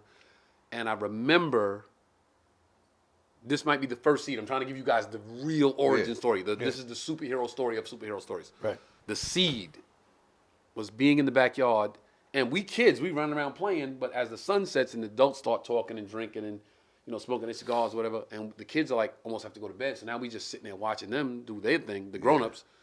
And I remember vividly my uncles telling stories, the funniest stories ever, about how they grew up when they came from Charleston, South Carolina to New York, and all of my uncles and aunts just like, and my neighbors and everybody that was there, the adults are just captivated by my uncles, just telling the story. And I remember looking around the backyard like, at everybody just like this, like. And I didn't know what captivated was, but I just knew like, wow, to be able to stand there and do that and have everybody's attention, that's fucking cool. Yeah. I didn't know what the definition of it was. But to be able to stand right there and have everybody like this, I thought, how do you do that? That's pretty cool. Yeah. No idea what it was. So then my parents had a very vast record collection. My mother's very into music. My dad's into music. My dad would take my mother to lunch Saturdays and tell the older siblings to watch the younger siblings and just don't do anything crazy. Just Don't stay in burn the house down. Don't let nobody in. Yeah. And just don't burn the house down. Right. Right. So we would all find our own devices as the oldest sibling watched us. Right. And one day I find myself at the record collection. And I pull out records and nothing's really wowing me. And I see this picture of Richard Pryor. Wow. And it's like a crazy face. And I'm like, it says like nigger on it. I'm like, crazy. oh. Yeah. It was either that nigga is crazy or a bicentennial nigga. Or one, they had a bunch of them. Yeah. But I just saw the nigga, and I put it on. And it's. Yeah. And he just goes in. Yeah. And I'm by myself in the room just sonically blown away. Right. I had never heard anything like it before. Yeah. So my eardrums were like virgins to what I was listening to. Right. So sonically it was like, this is the most incredible thing I've ever heard in my life. Right. Not knowing it's a job or title or whatever. Yeah. Funny. Yeah. I hear the laughter because I hear the laughter. People, it's a recording in the room, so I hear the people laughing where they're supposed to laugh, and I'm like, okay, that's funny and that's funny. Yeah. So I go to school, and like for the next couple of weeks, I'm just on the school bus telling Richard Pryor jokes. Yeah. Just run, man. Cops put a whipping on your motherfucker, on your ass, man. Right? Yeah. Hey, they got some white Jessies too, motherfucker. You know, all of that. And my mother was a teacher at the school I went to. So now I'm in class telling Richard Pryor jokes, and my teacher hears me cursing and using foul language. You did everything, no edits. She takes me to no edits. Takes me to my mother. Now, I would get in trouble and get sent to my mother, not the principal. Right, oh, wow. Because that was the ass whooping. My mother, principal was just like, hey, sit here until. Yeah. So my mother, the teacher tells my mother, and we get home that night, and she goes to the record collection, come here. And she, were you listening to this? And I'm like, yeah. When you and dad went to dinner, I was listening to and she goes, well, this is, he can say this. He's a grown up and he can say this and he can use this language. You can't. Yeah. And I was like, well, who is he? And she's like, this is Richard Pryor. This is what he does. He does this. This is what he does. Still not knowing it was a job. Yeah. Fast forward months, I see Richard Pryor on TV. Oh, yeah. That's the guy from the record. Right. Yeah, he does TV. He does records. Movie. That's the guy from the... He does TV, he does records, he does movies. Yo, this is the greatest motherfucker I've ever heard in my life. This is the greatest motherfucker in the world to me. Yeah. Oh shit, this dude does everything. This black guy does everything. Yeah. I want to do everything. He said, I want to do that. Everything. Yeah. I want to do that. Yeah. But the seed was originally my uncles being in the backyard standing up, holding court. Right. And when I saw, he does what Uncle Jerome does. Right. It was like, no, Uncle Jerome can just do it. Yeah. He does it professionally. Right. Wow. But I didn't know the difference between a professional and an amateur. I didn't know. Right. I didn't know it was a quality you could just have as a human being. I thought you had to be this guy to do it. And I thought Uncle Jerome was special because he could do what that guy could do. Yeah. Right. Now this is the early stages. I'm a child. And then fast forward. Now that was my affinity for comedy. I loved it from early on. I was a funny kid. I was the funny kid on the school bus. I would get in trouble for being funny. Yeah. But I always loved the fact that I could make my classmates laugh. And Anthony, oh, you crazy, Anthony. Oh, hey, my God, Anthony. So that was always cool to me. That's public school, like all the way through my public school. So now, of course, I went to the white public school. It was super racist. We were getting fights every day. And then my mother was like, okay, you guys don't have to go to the racist public schools. You can go to the local junior high, which is right down the block. So I went from all white to all black. I went from an hour-long bus ride to a 10-minute walk. Yeah.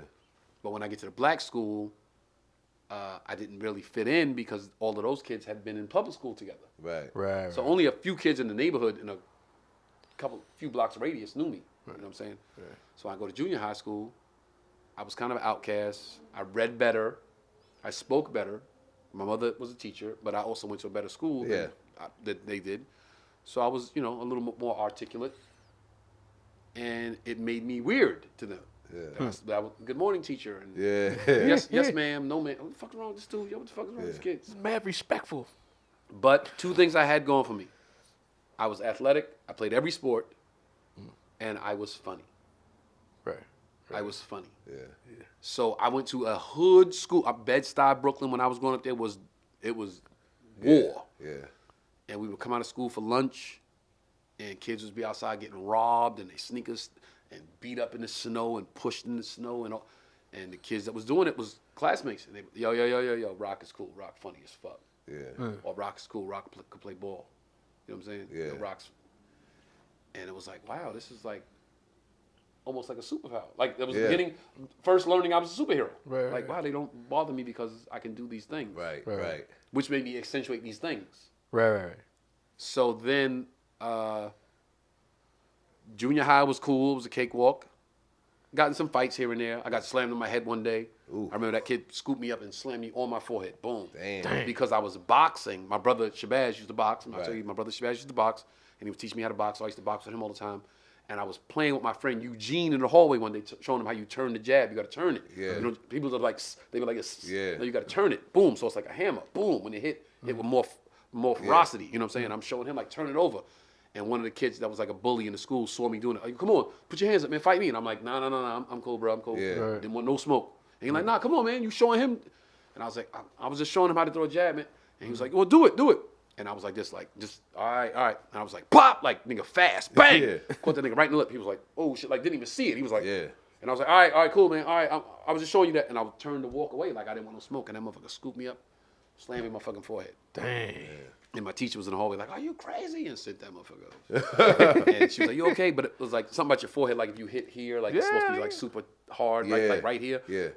Fortunately, I hit that part and it was like, didn't really faze me at all. And she was like, you okay? And I was like, I didn't really feel much, but then the whole school talking about it, and I was like, everybody coming to see, yo, you okay? And I was like, well, fuck it, I should use this opportunity to be funny. And I was like, yeah, don't call me Rockhead for nothing. I'm a rock. You know, stupid junior high school jokes. And then I go to high school. And I go to Forest Hills, Queens for high school. And there were these two twins that lived around the corner from my house their names were Roy and Troy. They were older cats. They went to Forest Hills. They were like seniors when I was a freshman. And my brother Chrissy was cool with them. So Chrissy's like, yo, you going to Forest Hills? Come on, take a walk with me. We go around the corner. Yeah. He introduces me to Roy and Troy. And he's like, yo, Tone, going to Forest Hills next year. Y'all look out for my brother. And they're like, oh, we got him. So I go to school that freshman year, and I'm super funny, and all the freshman kids are like, yo, Anthony's the funniest motherfucker. Yo, this dude's super funny. I didn't know Roy and Troy were funny as well. Right. So we had this thing we would do on the subway. It was one of the greatest things ever. I swear I'm going to do a movie one day, and this is going to be a scene in the movie. We would get on the train. All of the Brooklyn cats would take the same train back to Brooklyn. So all of the Brooklyn cats.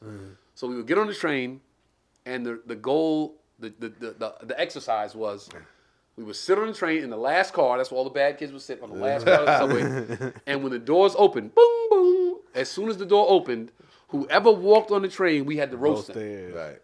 So we didn't know what we were getting every stop. We didn't know. So we just sitting there. And all of the kids would just be sitting there waiting, like watching us. It was a TV show almost. So all of the kids are sitting over here and over here, and me, Roy, and Troy just sitting there like this. Doors open. Boom, boom. Old lady, you big looking like motherfucking. Just snap. Yeah. Everybody dying laughing. Next stop. Boom, boom. Wall Street guy. Look like your suit, look like you're going to your own funeral. You look like you're big. All the way back to Brooklyn. Dying laughing. Yo, Anthony's the funniest motherfucker. Yo, Roy and Troy super funny. That's all my whole high school. I told you about how I had to go to summer school every year. We already covered that. But just comedically, that was our thing. Every day, all day. Super funny. Yeah, them two. We had so much fun today. Those guys, I love those dudes forever, man, for what they've done for me. So now my pops passed. My senior year, I graduated high school that summer. That fall, my dad passed. And then now everything breaks. 5 years of depression. Out of it. Lunchbox. You know. Yeah. Nothing. 5 years. Gone. And when I came out of the funk, we'll just fast forward to it was like, okay, now, before my dad passed, I was a stupid teenager that, you know, your father tried to talk to you when you were a teenager. I know what I'm doing, man. Don't worry about me. I'm good. I know what I'm doing. Listen, you got to get a job. What are you going to do with yourself? In 10 years, what are you going to be? Don't worry about me, man. I know what I'm doing. But I had no idea what I was doing. Right. It was just I didn't want to have the conversation. Right. So I was avoiding the conversation. And then now I can never have it. So that's a regret. That's a regret. So I came out the funk, and it was like, okay, like, what are we going to do with ourselves? And the thing that was always like my comfort and my escape from was comedy, was funny. Like funny would always, I could listen to somebody's hour on a record or a tape at this time or VHS or watch somebody on TV, and that shit would just take me away. Safe space. It was like, man, this is so much, it's doing so much for me. I hope it's doing as much for this guy because this is doing so much for me. And I started like, okay, well maybe I should write some jokes. Maybe I should jot some stuff down. I got a composition notebook that want the black and white on it. Yeah. And just not even trying to be a comic. It was just funny things that I thought, write it down. Yeah. Funny things I saw, funny observations. Right. What if this ever happened? Here's a fun. And I just kept writing and kept writing and kept writing. And a whole composition notebook full. Every sheet, every page, back and forth, full. Threw it under my bed, got another one. And just start writing. Writing. Now I got a job. I'm working. I'm a worker. I didn't have a good degree. I didn't go to college. It was just like, I'm a worker. I was my dad. I was blue collar, hands on, whatever. Any job I could get just to make some money and bring some money in and feed myself and give some money to my moms and to the house and my brother and sister. And I remember. Okay, so now we're gonna get into getting on stage. So now. Mid-90s. My brother has already been doing stand-up for some years now. And he's every chance he got, yo, you should be on stage, man. Yo, you the funny one. Yo, you do this easily. Right. Like I'm in here fucking banging my head up against the wall trying to think of a premise and a joke. Right. This is what you do. You just do this. Like off the cuff, being funny like that, that's my thing. Like I would sit on the stoop. In the summertime, we would just sit on the stoop on Decatur Street and another exercise. When anybody walk past, we got to roast them. Exercise. Yeah, we got to roast anybody walk past. And now in Bed-Stuy, there was a plethora of characters. You know what I'm saying? Hell yeah. You had the homeless guy, you had the crackhead, you had the hoe, you had the gangster nigga, you had the killer, the murder. Everybody roast. So I just kept honing that craft of being quick. Yeah. And also writing in my little composition notebook. Yeah. What happens with it, one day we'll see. And I go on stage for the very first time. My brother convinces me to go on stage. I go on stage, and this is why if you go to New York, certain comics are like, nah, he's been doing comedy longer than that. Because I went on stage for the first time in like 95. Oh, okay. Open mic, comic strip, 82nd and 2nd. 5-minute set, maybe 3-minute set. Went on and had a decent set. Like really had, because I had been honed. I had watched so much comedy. I knew how to tell a joke. I knew the rhythm. I knew the rhythm of it. Right. I knew to stop, beat, let them talk, let them breathe. I knew that cadence. Yeah. I just didn't have material, but I knew da-da-da-da. Yeah. Boom, boom, boom, boom. Ba-ba-ba. And then he said ba-ba-ba. Boom. I knew the jazz of it. I knew the jazz. I knew the percussions. Yeah. I knew all the instruments. I just didn't have the material. Right. I didn't have the music, but I knew the instruments. You know what I'm saying? Yeah. So I go on stage like 95, and I have a really good set that first night. So much so, I got a call back to come back the next week.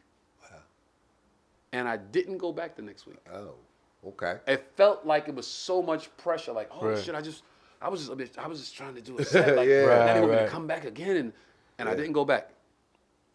And then I went on stage maybe I'd say 2 months later, and the lady at the club remembered me. Like, what? You supposed to come back? What happened? And I'm like, I had stuff to do. I was busy. You're afraid of success. Never be afraid of success. That's another thing. Yeah. You get in a position. A lot of times, a lot of people. I've seen a lot of people do this. I know a guy that is big, that is super big. That I get the sense he's afraid of success because I see him in certain situations, and I'm like, he was afraid of the moment. Yeah. But we'll get into that later. So, and I'm not talking about my brother. I was afraid of the moment. So she's like, you want to go up? And I signed up again and came back and went up and had a good set. No. Second time I bombed. And I was like, fuck this shit. So that's late. That's like fall of 95. Yeah. And I don't go on stage again until 98. Wow. Whoa. Whew. And like I said, my brothers, Keith and Carlos. So Keith and Carlos, backstory, Keith and Carlos were two brothers whose grandmother lived on my block on Decatur Street. Mm-hmm. We were the same age. Right. My mother used to babysit Keith and Carlos. Their mother would drop them off at my house every morning before she went to work. So when I would wake up in the morning, they were already at my house sleeping. Or they were just waking up like I was. Yeah. So we would eat breakfast together. We would play all day together. Mm-hmm. I thought they were my brothers. Right.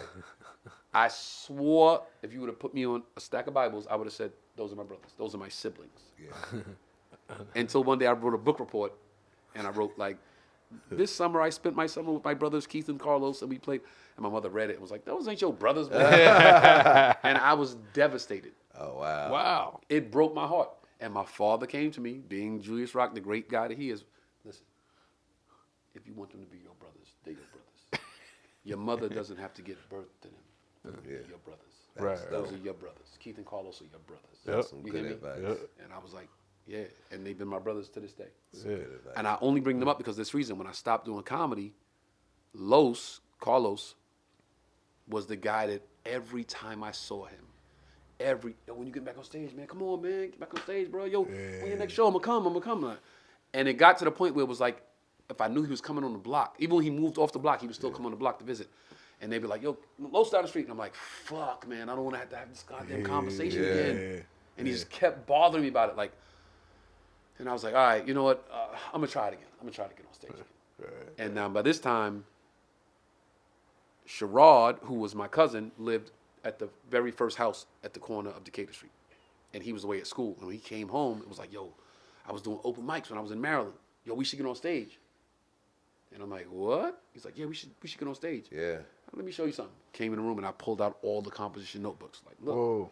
Look, Yeah. just, and he's like, yo, what the, like, yo, you got mad shit. What is this? Yeah. And I'm like, I just be writing, man. And he's like, well, fuck that. We going to do an open mic. Now, of course, it's not our journey. It's It's two separate journeys, but we were so like this our whole childhood that a lot of things were like, we were the catalyst, like we had to do it together before we said, okay, now you do your thing and I'll do my thing. But the initial thing was like, let's do it together and then you take our own paths. And he signed us up for an open mic at New York Comedy Club. And it was a bringer show. You had to pay $5 and bring one person to get on the show. So he paid $5 and I was like, I'm his person. Yeah. And I paid $5 and he was like, I'm his person. Right.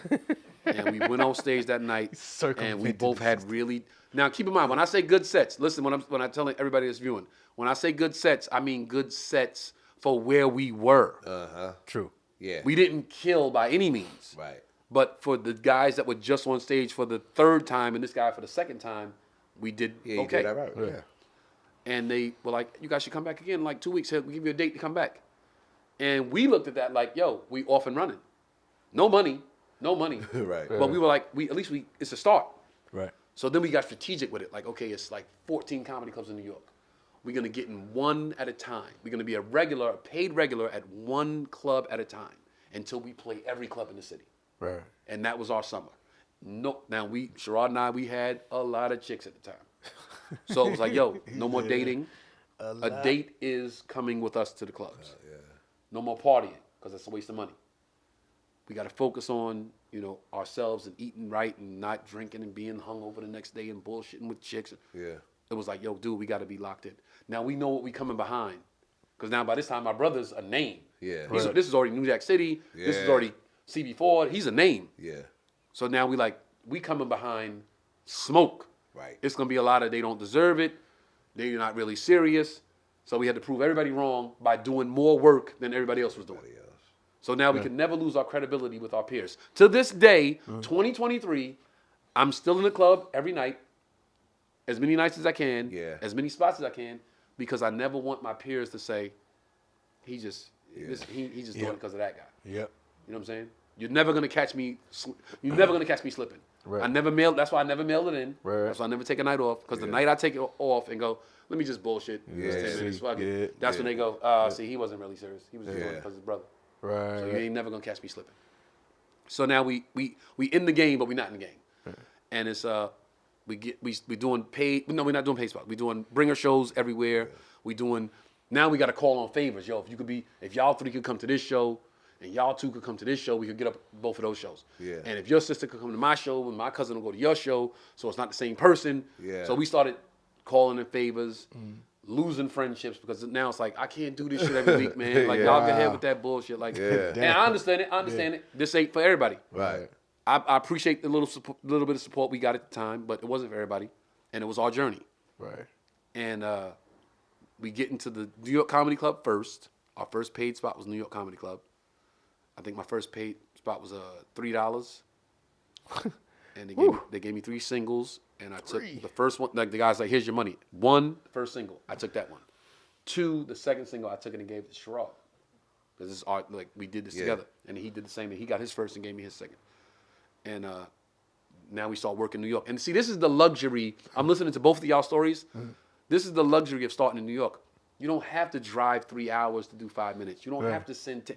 Yo, you could go from 82nd Street to 79th Street. It's another comedy club right there. Wow. Yeah. From 79th to 61st, another comedy club right comedy there. Club. 61st to Times Square, there's one on 49th, there's one on 44th, wow. There's one on 32nd, there's one on 24th, there's one on 23rd, there's one on 14th, there's one on 4th Street. Right. So we could just make the rounds. Right. Quick question. So when you said the comedy clubs. Okay, not bars. Not bars, not lounges, comedy clubs. Comedy clubs. And in the summertime, the benefit of New York is in the summertime, everybody's outside.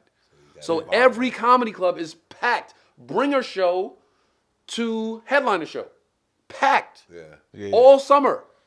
Yeah. So that's why everybody, side note, that's why everybody tries stand-up in New York. In New York City, everybody tries stand-up in the summertime. In New York City, the open mics are full in the summertime. Right. But once that fucking winter hit and the Hawks out, Nobody want to come out. you won't even get 10% of that audience you got. That line that was around the block, like you said, 150 people. Yeah. Wintertime, 5 people. That's the thing about New York. So now we just making the rounds and trying to get our names out there and hoping bookers see us and put us on shows. But we're making $0. Right. And I had a job at the time. I needed a job. My mother had since moved back to South Carolina. And I didn't want to move to South Carolina with her. After my pops passed, she moved back to where she grew up. I didn't want to move to South Carolina. So I ended up getting an apartment with my brother Andre. I did not have a job at the time. I just didn't want to move to South Carolina. So I needed any job I could get. Yeah. There was no to anything. So I called my godfather Varick. And I'm like, I need a job. My back's against the wall. I'm stuck. Rent's coming up. Andre's working. My brother Andre's the most selfish motherfucker in the world. I told y'all this before. He will pay his half 10 years straight before he pay my half. Wow. So it was like, and my godfather said, okay, I got a friend that runs a cafeteria in the Wall Street area. It's not much, but it's a job. Yeah. Bruh, I don't care what it is. I need a job. Yeah. You can get the job, he'll hire you, but it's like kind of like fast food. And I was like 22, 23, working fast food. So everybody I worked with was like 17, 18. Yeah. But I was like, fuck it, man. The mission is bigger than where I'm at. Right. That job. So got the job, boom. And I'm working there. I'm leaving. I'm writing. I'm going to do open mics. I'm not making any money in stand-up, but I'm trying. Yeah. And then I come to work one day with a CB4 jacket on. There are, I believe, if I'm not mistaken, there are 4 CB4 jackets on this planet. Mm-hmm. My brother Chris has one. My brother Andre has one. I have one, and Nelson George has one. Okay. Nelson George co-wrote CB4 with my brother. Yeah. And I think 4. If somebody else has it, goddamn right. Okay. Yeah. If somebody has another one, I don't know who that would be, but maybe the director. But I know it says CB4 on the back and my name. CB4 on the back, Chris. CB4 on the back, Andre. CB4 on the back, Nelson. I come to work one day with my CB4 jacket on. And the Most High, that's why you're not supposed to question the Most High, because his working and his is so mysterious. It comes. So I'm walking into work that day. I happen to be working starting in the afternoon. So the lunch rush is about to start. And I'm walking in about to get ready to, do my job and make sandwiches and serve people and all that. And there's a grown black man online getting like coffee and a bagel or whatever. Yeah. And I walk past him and he looks this way and sees me walking.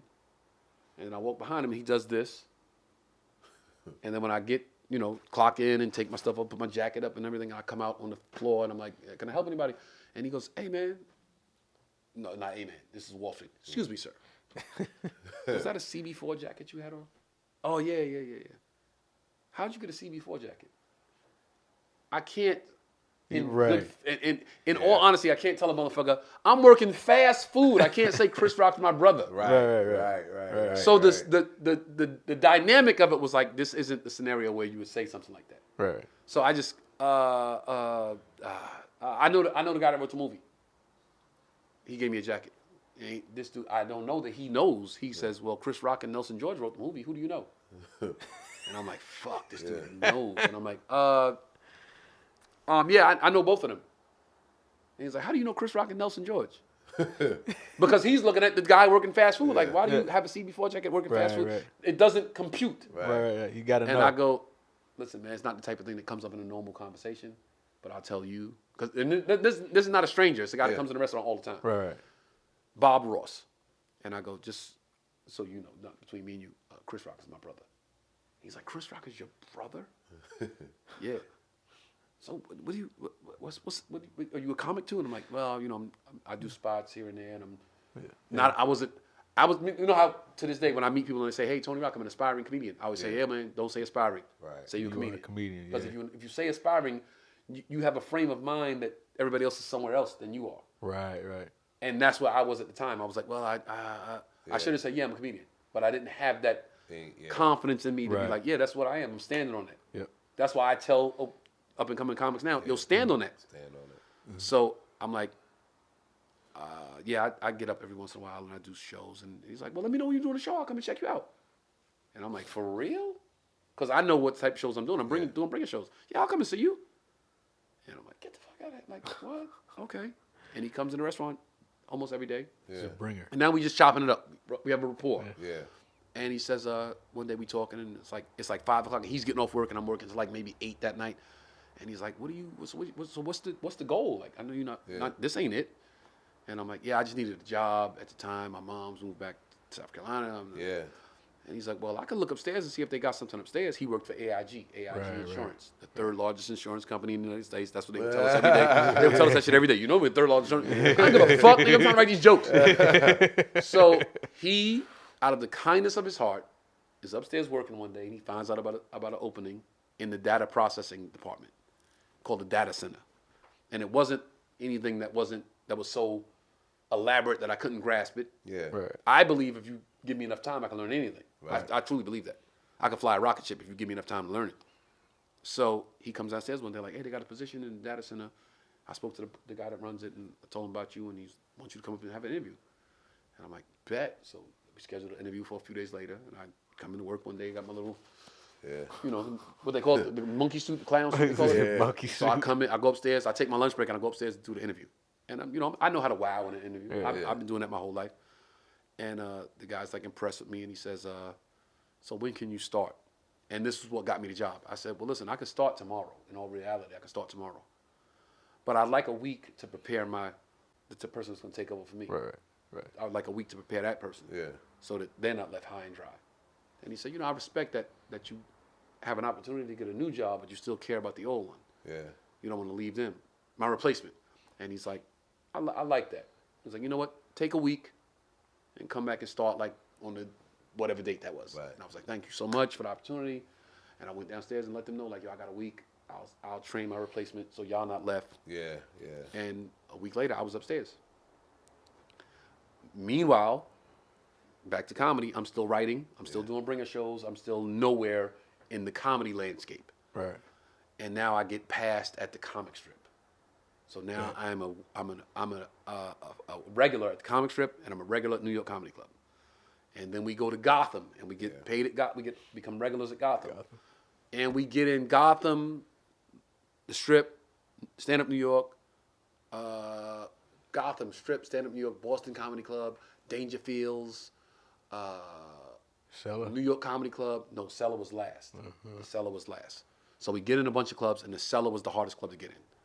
So the Cellar, they knew I was passed at all the comedy clubs. Yeah. They would let me get up, but they wouldn't pay me. Right. What they would do is give me 6 chicken wings at the end of the night. And I purposely tell this story because I know people listen to it and they go, 6 chicken wings, right? You have no idea what that meant to me at the time. Yeah. I was broke as shit. Hungry. I was hungry. Yeah. It was perfect. Yeah. And I would end my night because the Comedy Cellar went the longest. They went to like 3 in the morning at the time. At the time, they went to 3 in the morning. Sometimes 2:30, sometimes 2. But they went the latest. So I would get the last spot of the night after 8 o'clock show, 10 o'clock show, 12 o'clock show. I was the dead last comic to go on. Sometimes 20 people in the room, sometimes 3 people in the room. It didn't matter. It was just a stage and a mic, which is what I needed, which was the most paramount to my development. Right. And then it was 6 chicken wings at the end of the night. Yeah. And I swear on everything I love. I said this to you before, and I said this to you before. I had an hour ride on the train back to Brooklyn. And I would be sitting on that train every night with 6 chicken wings in that aluminum foil. And I would see people coming from parties and see girls with their boyfriends coming from the movies and see girls' night, a bunch of girls on the train just like, yeah, bitch, we had a great time. Yeah. And fellas like, yo, man, we bagged them chicks. And I would just be sitting there with my little aluminum foil chicken wings looking at all of the activity that was going on in the city that I was missing out on. Yeah. And I would say to myself, this is the best life has ever been for me. Yeah. It can't possibly get better than this. Yeah. Wow. I was a regular at the clubs. They knew my name. I had respect of my peers. I had 6 chicken wings to go home to eat. And I was like, this is the greatest. Man. This is the best shit ever. Yeah. Ever, bro. Yeah. I couldn't imagine that it could get better than that. Yeah. Right? So now, and I want to say that with emphasis because I want the comics, the young comics to know, appreciate the journey. Right. Stop being so focused on what's down there and live right here, right now. Yeah. And in that moment, whatever that day was, let's say it was June 10th. Yeah. I'm just making it up. June 10th, 1999.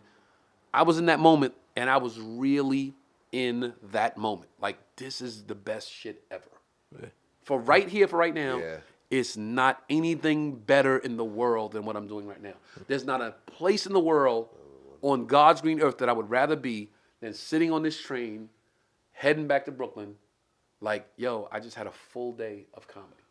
Man. So now I start getting more spots and more clubs are calling. Now bookers, like you said, guys that are putting on their own shows, like, yo, you want to do my room? I got a room over here. And now I'm making money. Right. Yeah. But the problem was I had a job. Yep. My shift, the department I worked in was a 24-hour department. It was an 8 to 4 shift, 4 to 12 shift, and a 12 to 8 shift. When I first got the job, I worked 8 to 4. Perfect. Yeah. Come in, work, 4 o'clock, I'm out. Y'all won't see me again until 8 o'clock in the morning. Yeah. I was out living like I was a superhero. I was Clark Kent from 8 to 4. 4 o'clock, I would fucking snatch that suit off and fly out that window. You know what I'm saying? And I wouldn't be back to 8 o'clock with my glasses on and my suit like Clark Kent. So now the problem was comedy was picking up and I got my shift changed from 4 to 12. Yeah. Woo. Now I was the head of my own department, 4 to 12 shift. Yeah. Which was the most horrific hours for a comic. So I started asking guys, yo, you work to 12 to 8. Can you come in at 10 and work 10 to 6? I'll come back in and cover your 6 to 8. Yeah. But I got to get out of here to do this show. Yo, you work 8 to 4. Can you stay to 7 so I can go do this open mic? But I'll come in tomorrow at 5 and do your 5 to what, you know what I'm saying? My sleep schedule was all over the place. Discombobulated because I would have to get up at 4 in the morning like, oh shit, I got to go cover this person. And I knew if I didn't hold up my end of the bargain, they wouldn't hold up theirs. Yeah. And I needed these cats. Yeah. And then it got so much so that my boss started getting wind of it. Like, where's Anthony? Oh, I'm going to cover his shift for 2 hours. He'll be in it. And with people that don't believe, it's nothing against them. Nothing against people that don't believe. They just don't believe. Right. It's nothing bad about a motherfucker not believing in you. Yeah. They just don't believe in you. It's not something they can bring themselves to conceptualize that there's a bigger calling for your life. Yeah. So they can't see it. And they won't see it. Yeah. And if they're your boss, they don't want to see it. Right. Because you are an employee to them. They don't see you like that. Right. So I come in work one day and my boss is like, come and talk to me. And I go sit in the office. April 14th was the date. So Wednesday, April 14th. I know this because my brother's birthday is April 16th. I have an older brother, Andre, and a younger brother, Kenny, both born on April 16th. Right. So Wednesday, April 14th, I walk in, and he's like, so what's this, like, all, body language, everything is just like, yo, you a worker, bro. You ain't no boss. Yeah. You ain't bossing up. What's this, what are you doing? What's this comedy shows thing? And all I want to know is, are you making enough money chasing this dream that you don't need to live, that you don't need to work here? Right. And I was honest. No, I'm not. But if I don't take the chance, I never will. He can't see that. He can't see a chance. He can't. He's a cubicle dude. Right. He can't see a superhero. Right. He wanted me to stay Clark Kent. Right. He didn't know I was Superman. So I don't fault him. Right. But I do fault the disrespect. Right. Well, this job puts food in your mouth and puts food on your table. It made it seem like I was holding up my end of the bargain. I was doing my job. Yeah, I was working and earning my money. Right. But he made it seem like I was a charity case. Right. Well, you go back to your cubicle and take 10 minutes and think about what you want to do. I walked out his office. I didn't even need to walk out his office. I walked out his office for effect. Yeah. I walked out his office and sat there for a second. My mind was already made up. I already knew what I wanted to be and where I wanted to be and where I should be. Yeah. Most importantly. So I sat at my cubicle for a second and was like, I don't even know why I came and sat here. I got up and walked back in his office and sat down. I was like, yeah, you're right. Friday will be my last day. And I walked out his office. And I came back to work that Friday. I worked my whole 8 hours. I didn't tell anybody anything. I didn't lead on to anything. And when I got to like my last 10 minutes of the day, I went to my cubicle and started pulling shit down off the pictures of chicks I had and Sports Illustrated magazines. I started throwing them in the trash. And my bathroom key, yo, I threw that on somebody's desk. And a calendar, yo, you need this, you want that? And cleaned everything out. And all right, Everything that's coming with me is coming with me. Everything I don't need, I don't need. Right. Left stuff and was like, yo, Gabe, yo, be cool, bro. Yo, have a good weekend, man, my man. What you doing this weekend? All right. Didn't lead on at all. And walked out the building, and the street it was Water Street. So Water Street in Manhattan is, the street is like this. The street over is water. Right. It's like the Hudson River's right there. Yeah. So Water Street goes like this, and then there's a street going up that way. So I walked out the building and walked straight up the street to the train station. I just kept walking to the train station. And I told myself, just for effect, I said, if you look back at the building, you're going to end up back in the building. Yeah. It was just me making a stance, a proclamation of, you're going to walk forward into your life. You're going to walk forward into your future. You're going to walk forward into your calling. You're going to walk forward into everything you want. Right. So don't look back. Ain't nothing back there. Right. I walked straight to the train station, straight down the stairs, on the train, straight to Brooklyn. And I still don't think I even went back to my final check. I just was like, fuck it. I'm never going back in the building. Man. And now it was like, yo, we don't have a job. Comedy's everything. Yeah. Comedy's everything. Now we're going to ramp it up even more. Now I have the freedom to do the 6 o'clock show, the 8 o'clock show, the 10 o'clock show, the 12 o'clock show, the 1 o'clock, 2 o'clock. Yeah. Now I'm out every day. Right. And 6 months later, I was at the comic strip one night, and there was these 2 guys in the back of the room, and they were foreigners because I heard their accent, and they were like talking after every comic. So I get on stage late, and I'm like, yo, what are y'all talking about back there? Y'all trying to kidnap people? What's going on? And they're like, no, we're scouting talent. It was like towards the end of my set. We're scouting talent. What are you scouting talent for? For a TV show. And there might have been about 10 people in the room, not including those 2 guys. And I'm like, what's the TV show? And they're like, we have a TV show in Amsterdam that we're here scouting for. And I'm like, what's the show? It's like a comedy show. And we think you'd be perfect for it. And the 10 people in the room start clapping. Like, yeah, he'd be great. He'd be great. Yeah. And it's like, we need to talk to your manager. And I didn't have management at the time, but the owner of the the owner of the comic strip, Richie Tinkin, used to manage Eddie Murphy. So I was like, well, just call and talk to Richie. And I'm like, you guys serious? And they're like, we're dead serious. Yeah. They called Richie, and Richie calls me at home like, hey, these people called and said they want to book you for this show in Amsterdam. We're gonna see if we can get like a couple of thousand out of them. I'm like, 1,000? Thousands? I was getting $3 spots, $5 spots. Yeah. You just want thousands? Yeah, man. You want to do it? I'm like, hell yeah. You got a passport? No. Well, get one. No. Get one. You got time to get a passport. Went and got a passport. Richie worked the deal out. 6 months later, from that job that told me they put food in my mouth, I was on a plane, first class, flying to Amsterdam with Tony Woods, Godfrey, Teddy Smith, a bunch of comics, man. It was everything, bro. It was like, I think I might have cried halfway through, like the half of the flight. I've just been sitting there crying because I had never been anywhere. I had never flew out of the country. For one, I never left the country. Right. I didn't have a passport. Mm-hmm. I hadn't been on TV. Yeah. Locally, I was like on local cable access. Yeah. So I was like, this shit is everything in one. Wow. And I had the camaraderie of my peers, who for so long I had worked so hard, so they never looked at me like he don't belong here. Mm-hmm. So now I'm walking around Amsterdam with these motherfuckers like, yo, and they're like, yo, he one of us. Let's go eat. What we doing? Let's go. And I'm like, this is everything, bro. This is everything. And I came back home, and the show aired, and I got paid, and man. Now I'll end with this. So now I'm in New York, and I'm working, and I'm walking in comedy clubs, and comics like, hey, Tony, what's up, bro? And I'm like, oh shit, and now I'm gonna put a pin in it right there and go back. Now keep in mind, I hope you guys can follow this. Keep in mind, I grew up in comedy clubs, following my brother. Right. So I saw everybody. I saw Dennis Wolfberg. I saw Joe Bolster. I saw Eddie Murphy. I saw Adam Sandler. I saw Jerry Seinfeld. Right. I saw Wanda Sykes. I saw everybody. Mm-hmm. But that's when I was a kid watching. Now that same kid is on the stage, the same stage I saw those guys perform on. I'm on that stage. Mm-hmm. So can you imagine how that shit came full circle for me? Man. So now, Richie has decided to manage me. Richie had managed Eddie Murphy for 11 years. Made a shitload of money before they parted ways. Mm-hmm. And Richie was like, I don't even want to be in the business anymore. But he kept coming in the club to see me and was like, this kid, I really feel something. So one day we had a meeting, and he's like, you bringing back my juices. Like I'm getting the taste for doing this again. You know what I'm saying?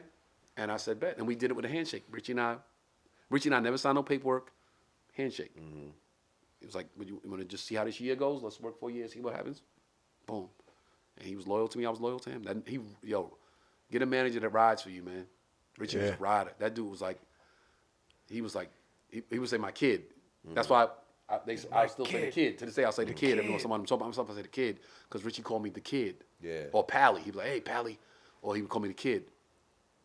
And Montreal Comedy Festival auditions were coming around. 2000, 2001. And Richie said, hey, I think you should audition for Montreal. You should audition for the new faces, and let's play. Let's try to be players in this game. And a lot of my decisions in life were made off of the fact that I've been broke forever. So being broke was never foreign to me. So money was never a motivating factor for me. I had a great childhood. I have amazing parents, amazing siblings, amazing friends. Never had no money. So money don't get me riled up. So Richie says, we should audition for the Montreal Comedy Festival. And I say to Richie, no. He said, what do you mean no? I said, if I audition this year, there's a possibility I'll get it. But if I audition next year, I'll be undeniable. So I'm willing to wait a year to be undeniable. And he's like, Pally, I'm your manager. I'm not your boss. As a matter of fact, I work for you. Anything you ever say to me that you feel strongly, I'm going to ride with that 100%. See you next year for Montreal Comedy Festival. That's what's up. And I worked the whole, but understand, my fucking work ethic was fucking maniacal. You know what I'm saying? I was every day, every stage, everywhere, any chance, because I knew that I had 365 days to get ready for this thing that I told him that I'd be undeniable for a year later. Right. And that shit came like, a year go fast. Yeah, when you're working, you're doing something. A year later, you ready? Yep. Are you undeniable? I'm undeniable. And we had the audition at the comic strip. And I went up, and the people from Montreal were there in the room, and I went up and fucking boom, boom, boom, and my beats and my cadence and my callbacks, and you know what I'm saying? Yeah. And I get off stage, and now everybody's in the lobby afterwards because it was a showcase. Everybody's kind of wants to hobnob and talk to the people from Montreal and see what they thought. And I just always thought, like, yo, they'll tell Richie. Like, I don't need to shake hands and kiss babies and all that shit, but they'll tell Richie. And then Richie was like, yo, no, we got to do, this is part of the thing. We got to do this. We got to. So he pulls me, hey, this is my kid, Tony Rock, and I'm talking to the Montreal people, and they're like, oh man, you'll be hearing from us. You'll be hearing from us. Yeah, that's what's up. And that's all they said. And then like a few days later, Richie called, hey, Pally, they offering you new faces, Montreal. You got a show Thursday, you got a show Saturday. You do the early show Thursday, you do the late show Saturday, and let's see what happens. Like, good job, kid. Good job, kid. Yeah. And I'm like, oh, thank you so much, man. I told you. And Richie, me, Sherrod, and Lucian Hole, who managed the comic strip, go to Montreal together. Now, Lucian and Richie were there for the festival, but Sherrod and I were there for me. Right. And I do my first show Thursday night, and Dom Herrera is the host. That's why Dom Herrera will always be in high regard for me to the day I die. Dom Herrera is the host. And this shit isn't, I'm reliving this shit as I'm telling y'all this shit. And there's a young lady on stage, and she's bombing. She's doing very, very bad. This is New Faces. And the New Faces, for the people that don't know, is like the NBA draft for stand-up comics. You go up there, you showcase. It's a 6 or 7 minute set that can change your life. And this young lady is bombing, which is making me more nervous. Because I think that's the room. Right. I'm like, they not laughing at. I'm like, I'm in a different country. I'm in Montreal, Canada. Like, they not laughing. They're not going to get me. And Dom Herrera's standing, and he goes, you nervous? And I go, yeah. And he goes, relax. You have nothing to worry about. It's impossible to be worse than that. Oh, wow. And that shit makes me laugh immediately. Yeah. And once I start laughing, I calm down. He's like, you be fine. Don't worry about it. And Dom Herrera goes on stage and does some time, and he goes, this next comic comes to the stage. He must be special. Because Richie Tinkin is his manager. Yeah. And Richie Tinkin, if you don't know, and of course it's Montreal. Everybody knows Richie. Richie's the guy. Yeah. He's the guy that managed Eddie. If you don't know Richie managed Eddie Murphy for years and years and years, and he retired from the business. And this kid brought him back. Wow. And he's like, ladies and gentlemen, give it up for Tony Rock. And I'm going to end it right here. I went up on that stage. I did a 6-minute set. And I have not been broke since that day. I have not been broke since that day. Wow. I don't even need to talk about the opportunities that came from it and the stuff that came from it and the people I met and the places I've been. Just know I did that set that night, and I've never been broke since. Wow. Yes, sir. Damn. Man. Now that's a good ass story. That's a good ass story, man. Love it. That's it right there. Came off stage and it was like boom. Boom. And Richie was like, that's my kid. Wow. Fast forward, I'll tell you this part. I'll give you a little disclaimer. So then I get the invite to LA. We were always taught in New York, you don't go to LA until you get invited to LA. Right. Because then you just land and you're hustling, trying to get a name and want people to know who you are. But if you get invited, they know you're coming. Right. And I'll land, and I'll walk in the Laugh Factory that night, and Jamie Masada's in the lobby. And I walk in and I go, hey, Mr. Masada, I'm Tony Rock. And he goes, yeah, I know, you're Richie's kid. Yeah. Yeah. I was Richie's kid. That's what's up. And Richie passed away since, but Yeah. I'm still Richie's kid. Damn. Man. Hey. I love it. I love it. That's live from the green room right there. It's live from the green room, man. You're looking at 3 superheroes here.